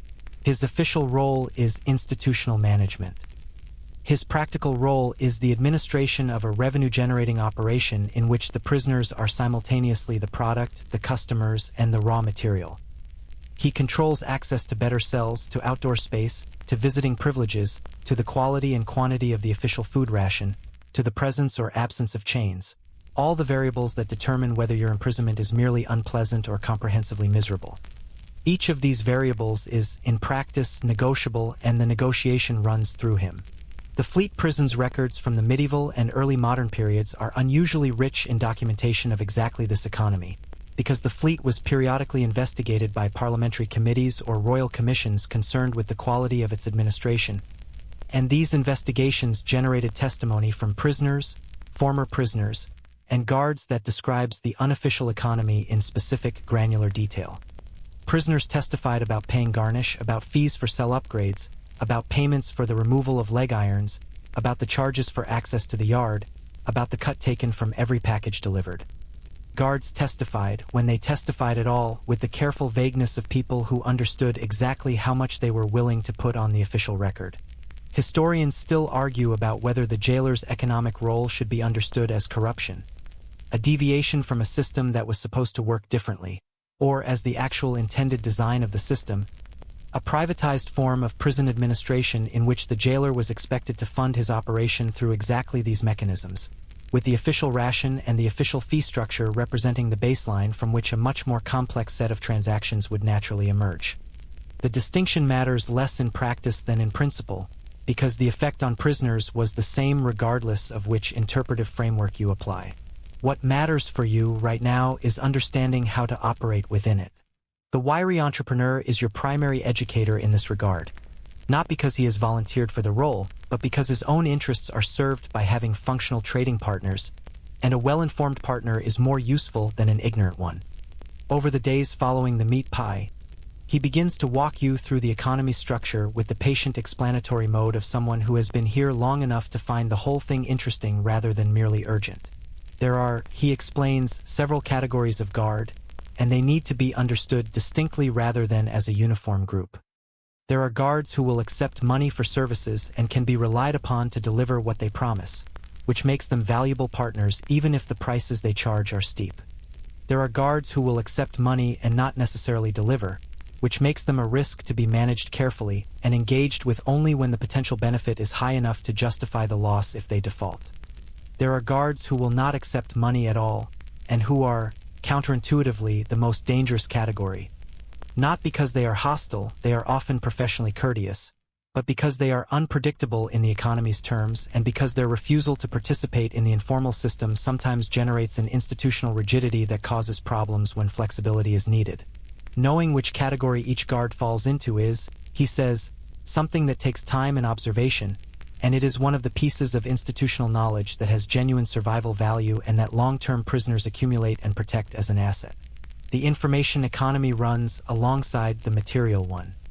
In a world with no newspapers, no official bulletin boards, no access to the normal channels through which people in the outside world stay informed about events, information about what is happening beyond the walls is precious, scarce, and unevenly distributed. Guards are the primary conduit. They move between the inside and outside every day, and they carry knowledge with them, sometimes deliberately as a commodity, sometimes accidentally through the normal processes of conversation. Visitors bring news.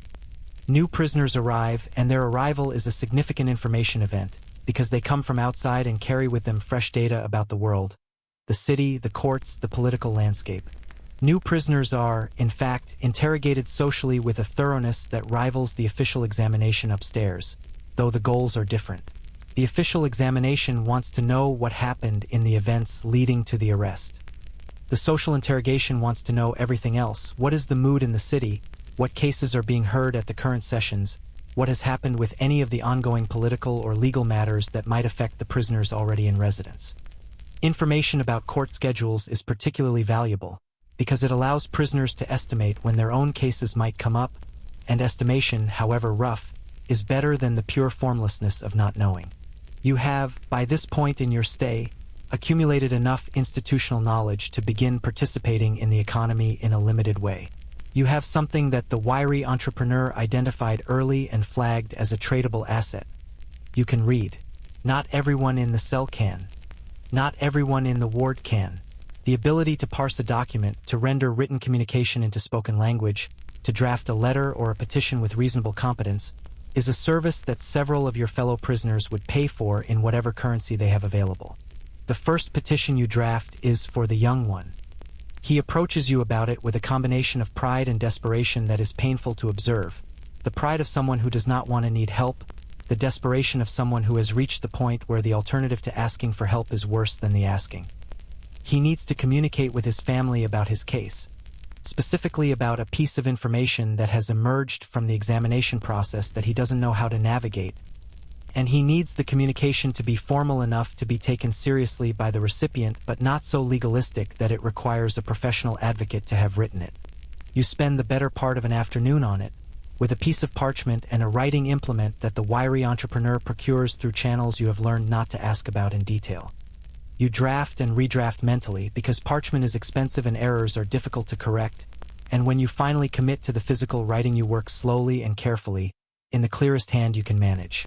The young one watches you write with an expression that you decide not to examine too closely, because it contains things relief, gratitude, vulnerability, that he would not want observed and that you would not want to make him feel observed in. You hand him the finished letter. He reads it or attempts to, tracking the words with a concentration that is not quite fluent but is sufficient to verify that the content matches his intent. Then he folds it with the care of someone handling something fragile, tucks it into his clothing, and says thank you in a tone that is about 4 times more emotional than the words themselves. The veteran watches all of this from his corner with his eyes almost closed, which means he is watching quite carefully. Contraband is the third major category of the underground economy, and it operates at a different risk level than either the delivery network or the information trade. Contraband, in the medieval prison context, covered a range of things. Weapons of any kind, obviously, but also items whose presence was less universally prohibited and more dependent on the current administration's tolerance level. Alcohol was contraband in principle and available in practice at most institutions, because the human desire for alcohol in difficult circumstances is powerful enough to generate supply wherever demand exists and the institutional will to suppress it is imperfect, which it reliably was. Writing materials could be restricted or prohibited for certain prisoners, those whose correspondence was deemed politically sensitive, or those who were suspected of using written communication to coordinate with accomplices outside. Money itself, paradoxically, occupied a gray area. Officially, prisoners were often supposed to surrender their money on intake, but unofficially the entire economy of the prison ran on money that was somehow still in circulation. There is a detail from the records of several English medieval prisons that has a slightly absurd quality when you first encounter it and a slightly less absurd quality when you think about it. Prisoners who managed to accumulate enough in the underground economy sometimes became, in effect, moneylenders within the prison population, extending credit to other prisoners against future repayment, with interest rates that were brisk by any standard and enforcement mechanisms that relied on the same social dynamics that governed everything else in the cell hierarchy. A prisoner with money was, in this context, a financial institution in miniature, and the relationships that money created extended across cell boundaries through guard intermediaries and into networks that connected the prison interior to the city outside in ways that the official institutional structure had not designed for and could not fully suppress. The meat pie 3 days before was the first tangible evidence that your own outside network is functioning. The petition letter to the young one's family is the beginning of your participation in the inside one. You are, slowly and without dramatic incident, becoming a functional member of the prison's actual operating society, the one that runs beneath and alongside the official institutional structure, and that is, for most purposes and most prisoners, the environment that really matters. The veteran, on the evening of the petition drafting day, says something to you in the low, unhurried tone he reserves for things he has decided are worth saying. He says that being useful is the best protection available in here, and that you appear to have figured this out without needing to be told, which in his experience is rarer than you might think. It is the longest thing he has said to you since the first night. You take it as the compliment it is. The candle stub that the wiry entrepreneur produces that evening, procured, inevitably, through a transaction whose details you don't inquire into, burns for perhaps 40 minutes, throwing a small and wavering circle of orange light that makes the cell look almost companionable, almost like a room rather than a cage. The veteran allows himself a small expression that might, under sufficiently generous interpretation, be called a smile. The quiet fourth man looks at the candle with the absorbed attention he brings to anything that moves, anything that changes in the fixed and changeless environment of the cell. The young one sleeps through it, which is fine.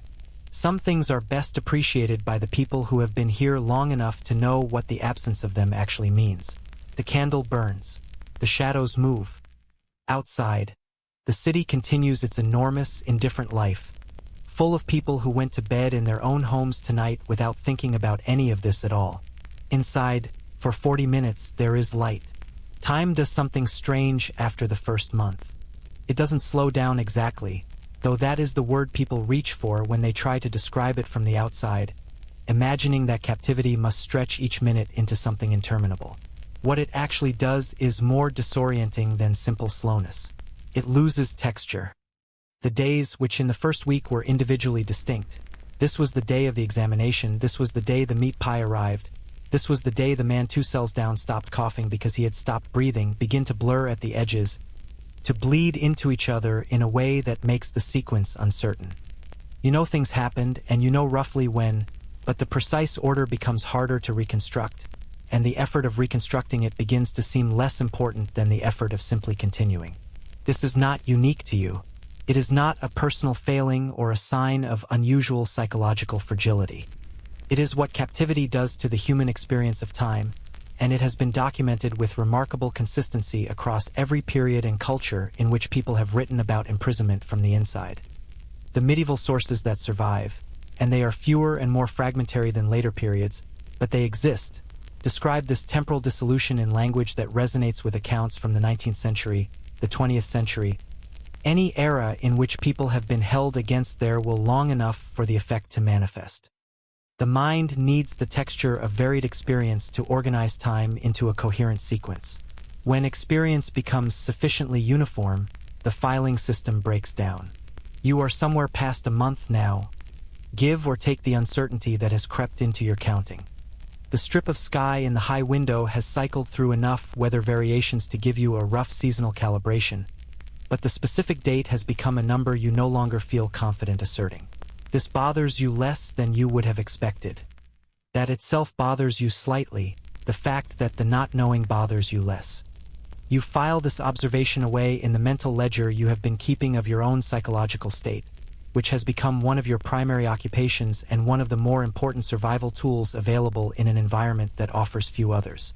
The cell has changed its composition once since your arrival. The quiet fourth man left on a morning 3 weeks ago, or 4, the uncertainty again.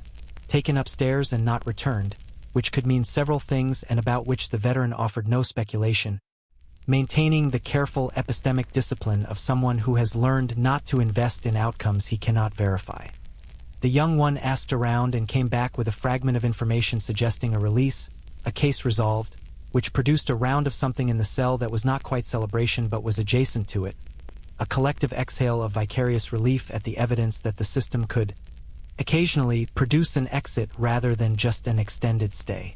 A new person arrived 2 days after the quiet one left. He is older, louder, and significantly more disruptive to the cell's established equilibrium than the quiet one ever was, which has required the veteran to perform more active social management than he has needed to in some time. The new arrival is not malicious. He is simply someone who has not yet learned, and may not be temperamentally inclined to learn, the conserved, low-energy social register that the cell's functioning requires. He fills available space with words and movement and the restless energy of early imprisonment, and the cell, which had achieved a kind of quiet working order, has had to reorganize itself around him. You find, to your mild surprise, that you are one of the people doing the reorganizing. Not because you sought the role, but because you have been here long enough to hold institutional knowledge, to understand the rhythms and the rules, and to communicate them with the practiced matter-of-factness of someone who learned them not from a manual but from experience. You are, relative to the new arrival, a veteran of sorts. The word sits oddly. You apply it cautiously, but there it is. The veteran notices this shift without commenting on it directly. He notices everything without commenting on most of it directly. It is one of the things you have come to appreciate about him, the quality of his attention, which is comprehensive and largely silent, like a very old tree in a forest that has seen enough seasons to have stopped being surprised by weather. The new arrival's disruption, while manageable, has sharpened your awareness of something you had begun to take for granted, the degree to which the cell's previous equilibrium was a genuine achievement, something that had been built over time through the accumulated small negotiations and adjustments of people learning to coexist in an unreasonable space. It was not natural. It was constructed, and its construction had required the same ongoing maintenance that any structure requires: attention, repair, the willingness to keep working at it even when the temptation was to let it deteriorate. This is the project of the long-term prisoner you have come to understand. Not escape, which is a fantasy for most, and not resistance, which is exhausting and largely futile against an institution that has much more patience than any individual. The project is maintenance, the daily, unglamorous work of maintaining the structures, internal and external, that make continued existence in this place something other than pure suffering. The external structures are the social ones, the relationships in the cell, the network in the wider prison, the connections through guards to the outside world. The internal structures are harder to describe and harder to maintain, because they operate in a space with no witnesses and no external validation, which makes their upkeep a matter of pure will. You have developed practices. Some of them feel slightly ridiculous when you examine them in the cold light of rational assessment, and you have learned to not examine them in that light because their function is not to be rational but to be useful. You walk the cell in a specific pattern when the others are occupied with their own things. 5 paces, turn, 5 paces, turn, not to cover distance but to give your body the experience of directed movement, of going somewhere even when the destination is the same wall you started from. You recite things in your mind, poems, prayers if you have them, descriptions of places you have been, the sequence of roads between one familiar location and another.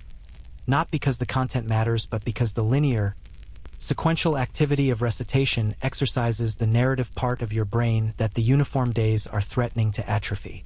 You think about the outside world deliberately, regularly, in controlled doses.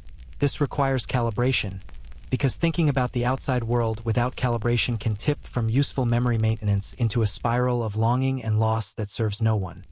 The calibrated version involves specific, sensory-detailed recollections held for a defined period and then consciously set aside, not suppressed but filed, in the way you would file something you needed to keep accessible but didn't want to have open on your desk all the time. The uncalibrated version, which the young one periodically falls into, involves a kind of helpless immersion in absence that leaves you more depleted than before you started, and which the veteran, when he sees it happening, addresses with a quiet word and a specific practical task. The practical task is the other tool. Keep your hands busy. Keep your mind attached to something immediate and manageable. The wiry entrepreneur is a master of this by temperament. His mind is always working some angle of the economy, always calculating, always engaged with the concrete question of what can be moved where for what return. For those without his particular orientation, the discipline of finding tasks is harder but not impossible. You draft petitions. You help the new arrival understand the cell's customs. You engage in the long, meandering conversations that constitute much of the social fabric of long-term incarceration. Conversations that circle through memory, speculation, complaint, and occasional unexpected insight, covering the same ground many times with the unhurried repetitiveness of people who have nowhere else to be. Some of those conversations are genuinely interesting. This is one of the things that never makes it into the dramatic popular imagination of medieval imprisonment, the intellectual life that could persist and occasionally flourish within the walls. Not for everyone and not uniformly, but the prison population of any major medieval institution included a wide enough range of people, with wide enough ranges of experience and knowledge, to support conversations that ranged well beyond the immediate concerns of daily survival. Prisoners awaiting trial for political offenses were sometimes highly educated. Prisoners held for debt might be merchants or craftspeople with extensive practical knowledge of their trades and of the wider world. The incidentally imprisoned, those swept up by circumstance rather than career criminality, brought the full range of medieval social experience into the institution with them. Historians have documented cases of genuine intellectual work produced in medieval and early modern imprisonment. The most famous example from the broader period is perhaps Boethius, the 6th century philosopher whose Consolation of Philosophy was written while awaiting execution, a work of such quality and influence that it was translated into English by, among others, King Alfred, Geoffrey Chaucer, and Queen Elizabeth I. The medieval period proper produced its own imprisoned writers and thinkers, and the tradition of the prison text, the work produced specifically in and shaped by the experience of captivity, runs continuously from antiquity through the present. Your own intellectual life in the cell is not producing anything so permanent. But you have noticed, in the weeks since your arrival, that your thinking has changed quality in ways you did not anticipate. The removal of distraction, and modern life is so saturated with distraction that we barely notice it as such, has produced a concentration that is not comfortable but is real. You think about things more completely than you did before. Ideas arrive without interruption and stay long enough to be examined from multiple angles. The quality of your attention, when you are not fighting the depleting effects of cold or hunger or the new arrival's adjustment period, has improved in ways that feel ironic given the circumstances.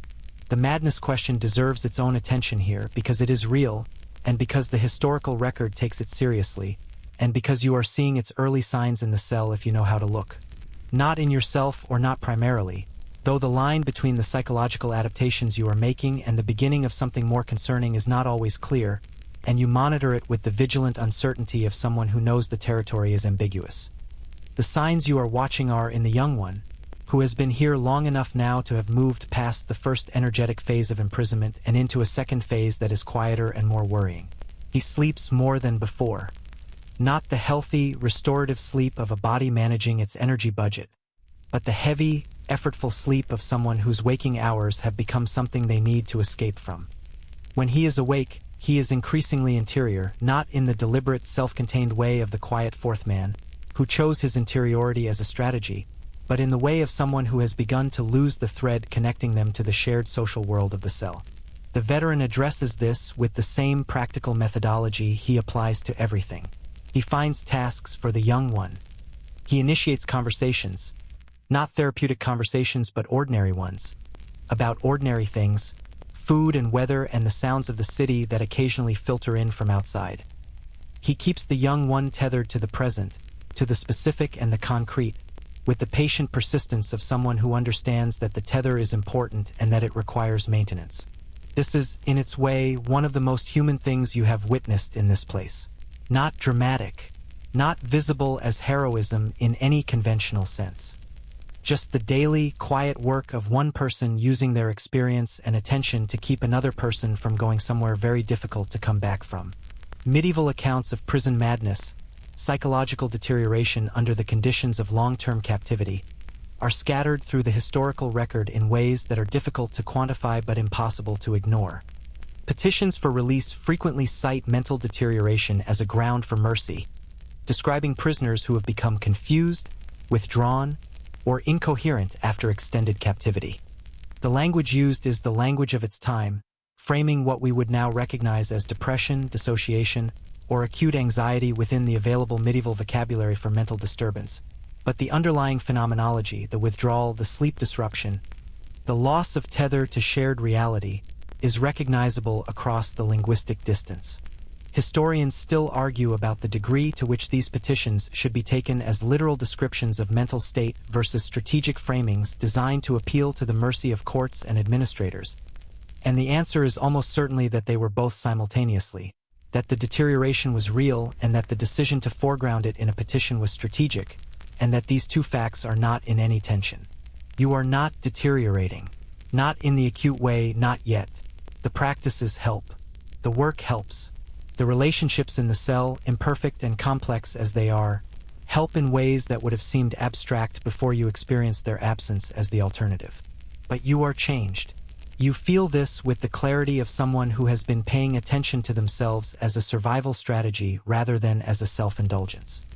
The person who was arrested on that morning, whenever that morning was, in the count that has become uncertain, is not entirely the same as the person currently sitting in this corner with aching joints and a reading commission from 3 different fellow prisoners.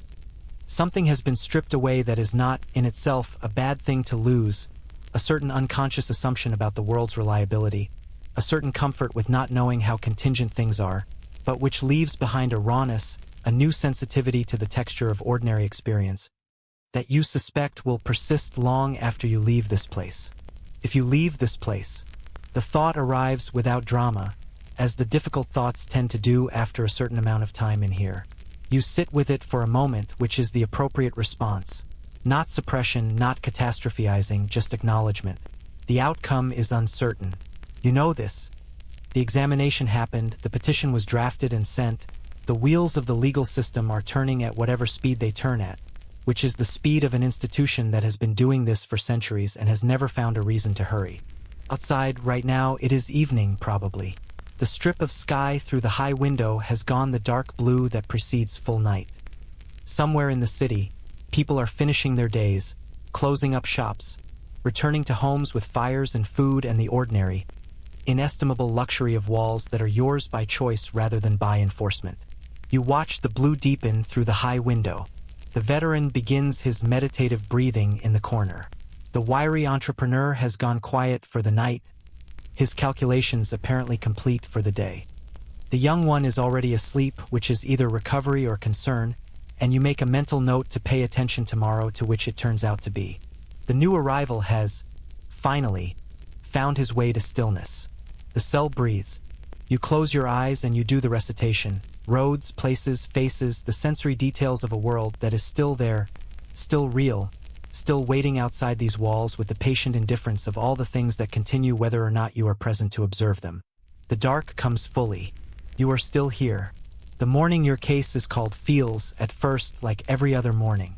The light comes through the high window in its familiar diagonal. The veteran is already awake. The wiry entrepreneur is running some calculation behind his eyes.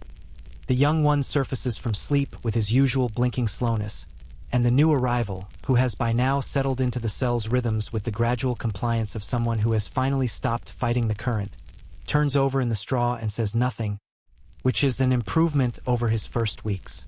You have been here long enough that the summons, when it comes, arrives not as a shock but as a completion, the closing of a circle whose circumference you have been walking for so long that the return to the starting point feels both inevitable and slightly surreal. The footsteps in the corridor are the official ones, the deliberate paired rhythm of escorted movement, and this time when the key turns and the visitor appears in the doorway, there is a different quality to the transaction. Not the open-ended, information-gathering quality of the first examination. Something more conclusive. Something that has the weight of finality in it, the specific gravity of a process arriving at its terminus. You are going to court. The preparation for this, such as it is, happens in the minutes between the summons and the departure, and it is primarily social rather than practical. There is nothing to pack. There is no wardrobe to consider beyond what you are wearing, which has been your wardrobe throughout. What happens in those minutes is that the cell says goodbye in its own vocabulary, the veteran's single nod, weighted with everything it doesn't say, the wiry entrepreneur's quick, practical summary of what he knows about the court schedule and the current disposition of the judge, offered without sentiment as pure useful information, the young one's expression, which contains something that is unmistakably hope on your behalf, the vicarious investment of someone who needs to believe that exits are possible. You look at the cell one more time before you go. The straw, the bucket, the high window with its strip of sky, the marks on the wall that you made with a sharp stone in the first weeks and then stopped making when the counting stopped helping. The corner that is yours, where the straw is arranged in the particular way that became yours through sheer repetition. Then you follow the guard out, and the door closes, and you walk upstairs and through the administrative levels and out into a courtyard you have not seen since your arrival, and the outside air hits you with a physical force that is almost comic in its intensity. Cold and sharp and full of the smell of the city, animal and vegetable and mineral, smoke and river, and the specific outdoor smell of a world that is not enclosed, that has no ceiling, that extends in every direction without a wall to stop it. You stand in that courtyard for the few seconds the guard allows before moving you along, and you tip your face up toward the sky, which is enormous and gray and the most beautiful thing you have seen in however many weeks it has been. And something in your chest does a thing that is not quite crying but is adjacent to it in the way that sudden, overwhelming beauty is always adjacent to grief. Then you are moved along and the court is a building across a yard and you go inside. The court is not what imagination makes of it. It is a room, a larger room than you have inhabited recently, which gives it a quality of almost theatrical spaciousness, with benches and a raised area where the judge sits, and a scattering of people whose roles you can partially identify from their positions and clothing. There are other cases being heard, other defendants in various stages of their own proceedings, and the general atmosphere is less of solemn ceremony than of administrative business being conducted by people who do this every day and who bring to it the brisk, slightly distracted energy of the professionally routine. Medieval English courts operated on a system that was, by modern standards, startlingly compressed in its procedural timeline once a case actually reached the hearing stage. The extensive delays were in the pretrial period, the waiting, the examinations, the slow assembly of the documentary record. Once a case came before the court, the actual proceedings could move quite quickly, sometimes completing in a single session. There was no jury deliberation in the extended modern sense for most cases. There was the presentation of the charge, the presentation of the defendant's answer, the examination of whatever evidence and testimony had been assembled, and then the judgment. The judgment could go several ways, and the range of those ways is worth understanding clearly because you are about to find out which one applies to you, and the range is genuinely wide. Acquittal was possible. Not common in the statistical sense, the medieval court system had a conviction bias built into its structure, partly because the process of bringing a case to court was itself sufficiently onerous that cases which arrived there tended to have at least some documentary foundation, and partly because the social dynamics of the court favored official findings over findings that implied that the entire proceeding process had been an error. But acquittal happened. Cases collapsed because witnesses failed to appear, because the documentary evidence proved weaker than initially assessed, because the charge as specified didn't match the evidence as presented. People walked out of medieval courtrooms free, and the historical record includes their names alongside the names of those who did not. Release on surety was another outcome, a kind of medieval bail arrangement, in which someone of sufficient social standing vouched for the defendant and paid a bond against their future appearance and good behavior. This required having the right social connections, the right people willing to put their own standing and money behind you, and it was therefore an outcome distributed very unequally across the social spectrum. Available to those who had networks capable of providing sureties and largely unavailable to those who didn't. Fines were the resolution for a significant portion of medieval criminal cases. A financial penalty that substituted for physical punishment, and that was obviously more accessible as an outcome to defendants who had money than to those who didn't, which was another structural inequity so fundamental to the system that contemporaries rarely remarked on it, the same way fish rarely remark on water. And then there were the physical punishments, which ranged in severity and permanence across a spectrum that the modern imagination tends to collapse into a single dramatic image, but which was actually quite carefully calibrated in its own terms. Corporal punishment, the pillory, the stocks, flogging, was a public event, designed not just as a penalty but as a communicative act, a statement to the community about the nature of the offense and the response of the authorities to it. The public nature was not incidental but essential, which is why it happened in market squares and public thoroughfares rather than inside institutional walls. Branding and mutilation, the removal of an ear, the marking of the hand or face, were permanent punishments that served as visible records, the human body pressed into service as a kind of ongoing public notice. The mainstream historical record is clear that these punishments were applied, that they were understood as proportionate responses to specific offenses within the framework of contemporary justice theory, and that their practical effect was to create a permanently marked population who faced ongoing social and economic consequences from their visible status as previously convicted persons. At the furthest end of the range was execution, which in the medieval English context took several forms depending on the offense and the status of the convicted. Hanging was the standard method for felonies. More elaborate executions, hanging, drawing, and quartering for high treason, burning for heresy, were reserved for offenses that the state considered existential threats to its own legitimacy and social order, and their elaborateness was deliberate, a performance of state power specifically designed to be memorable and deterrent in its visual excess. Historians still argue whether medieval criminal punishment should be understood as genuinely retributive, as the sincere application of a justice philosophy that valued proportionate suffering as a response to wrong, or whether it is better understood as primarily instrumental deterrence. Incapacitation, the communication of social norms through spectacular enforcement. The answer is probably that both functions were present and understood simultaneously, and that different participants in the system, judges, clergymen, victims, the watching public, weighted them differently according to their own frameworks and interests. You are standing in the court now, and your case is being called. The charge is read. It sounds different in the formal language of the court than it did in the informal accounting you have been running in your own mind throughout your imprisonment. More official, more fixed, more like a thing that exists in the world independently of your experience of it. The documentary record is presented. Your account from the examination is part of it. Other accounts are part of it too. The account of whoever initiated the action against you, the accounts of any witnesses who were located and questioned, the account assembled through the investigation that preceded your arrest. You are asked to speak to the charge. But you speak.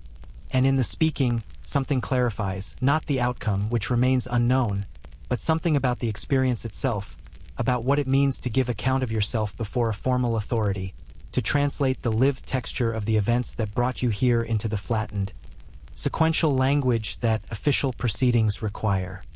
There is a loss in the translation. There is also, strangely, a kind of relief, the relief of the thing finally being said in the place designed to receive it, whatever the response turns out to be. The court considers.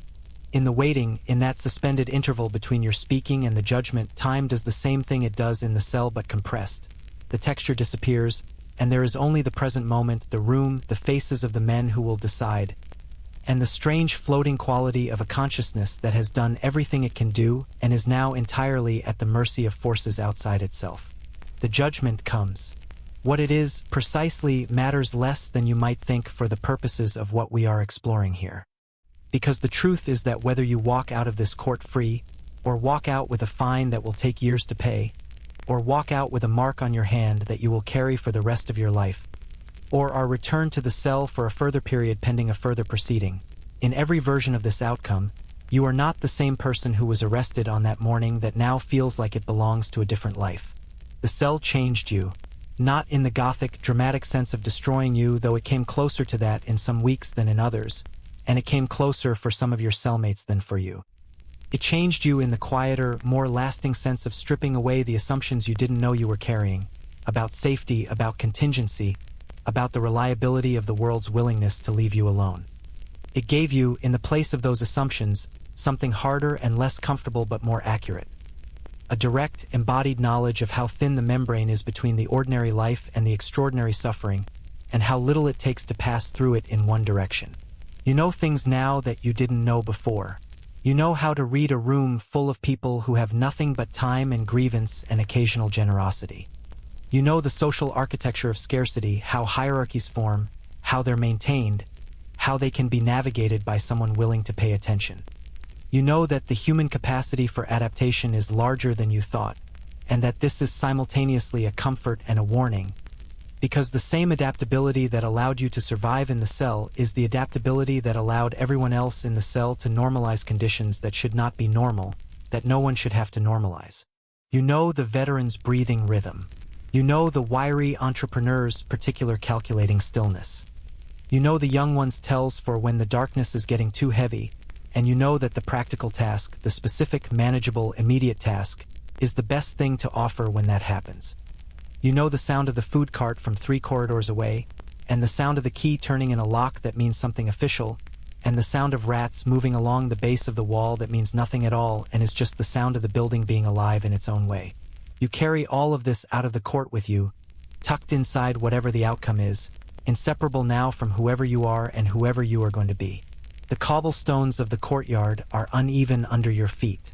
The sky above is the same enormous gray it was when you crossed this space on the way in. The city noise, the layered, chaotic, gloriously non-institutional sound of people going about their lives in public space, arrives around you like water rising, filling all the spaces that the prison's particular silence had carved out. You stand still for a moment and let it. Somewhere behind you, in the cell, the veteran is in his corner. The wiry entrepreneur is calculating. The young one is sleeping or thinking or doing the hard work of staying tethered to the present. The new arrival is learning, slowly, the customs of a world that he did not choose and cannot yet fully comprehend. The straw is still arranged in the particular way you arranged it. Your corner is empty now. And here, as the story settles into its final breath, let the images soften at the edges, the way they do when a long day finally releases its hold on the mind. The cobblestones blur gently. The city noise becomes something more like the sound of a fan in a quiet room, a soft and formless hum that asks nothing of you, requires nothing, carries nothing but its own even, reassuring presence. The cell is very far away now. Let it recede. Let the stone walls go transparent and then gone, dissolved by the simple fact of not needing to hold them in focus anymore. The cold, the smell, the persistent itch, the ache in the joints, let all of it drift backward, gently, into the past where it belongs, into the long, quiet archive of things that happened and are over. What remains is warmer. A kind of wondering at the resilience of ordinary people in extraordinary circumstances, at the veteran's patient economy of spirit, at the young one's stubborn remaining brightness, at the wiry entrepreneur's refusal to stop finding angles even in a place designed to remove all of them, at the quiet fourth man who carried his whole world inside him so completely that no walls could really contain it. History is full of these people. Not the famous ones, not the ones whose names made it into the grand record, but the ones in the cells, the ones in the margins of the ledger, the ones whose names are a phonetic approximation of something the scribe wasn't quite sure how to spell. They endured. They adapted. They shared bread and drafted petitions and maintained each other's tethers to the present with the modest, essential heroism of people who never thought of themselves as heroic. Let that thought carry you now, like a current that requires no effort, only the willingness to float. The warmth of your bed is real. The softness beneath you is real. The air around you is clean and free and moves in and out of your lungs with the easy abundance of something you never have to ration. You are safe. You are warm. You are here in the present, in the generous and unhurried now. The lights go down very slowly, like a sun that has all the time in the world. Let your eyes be heavy. Let your thoughts lose their edges. Let the story fold itself away, cover by cover, settling into the quiet place where good stories go when the night needs them. Sleep well. You've earned it.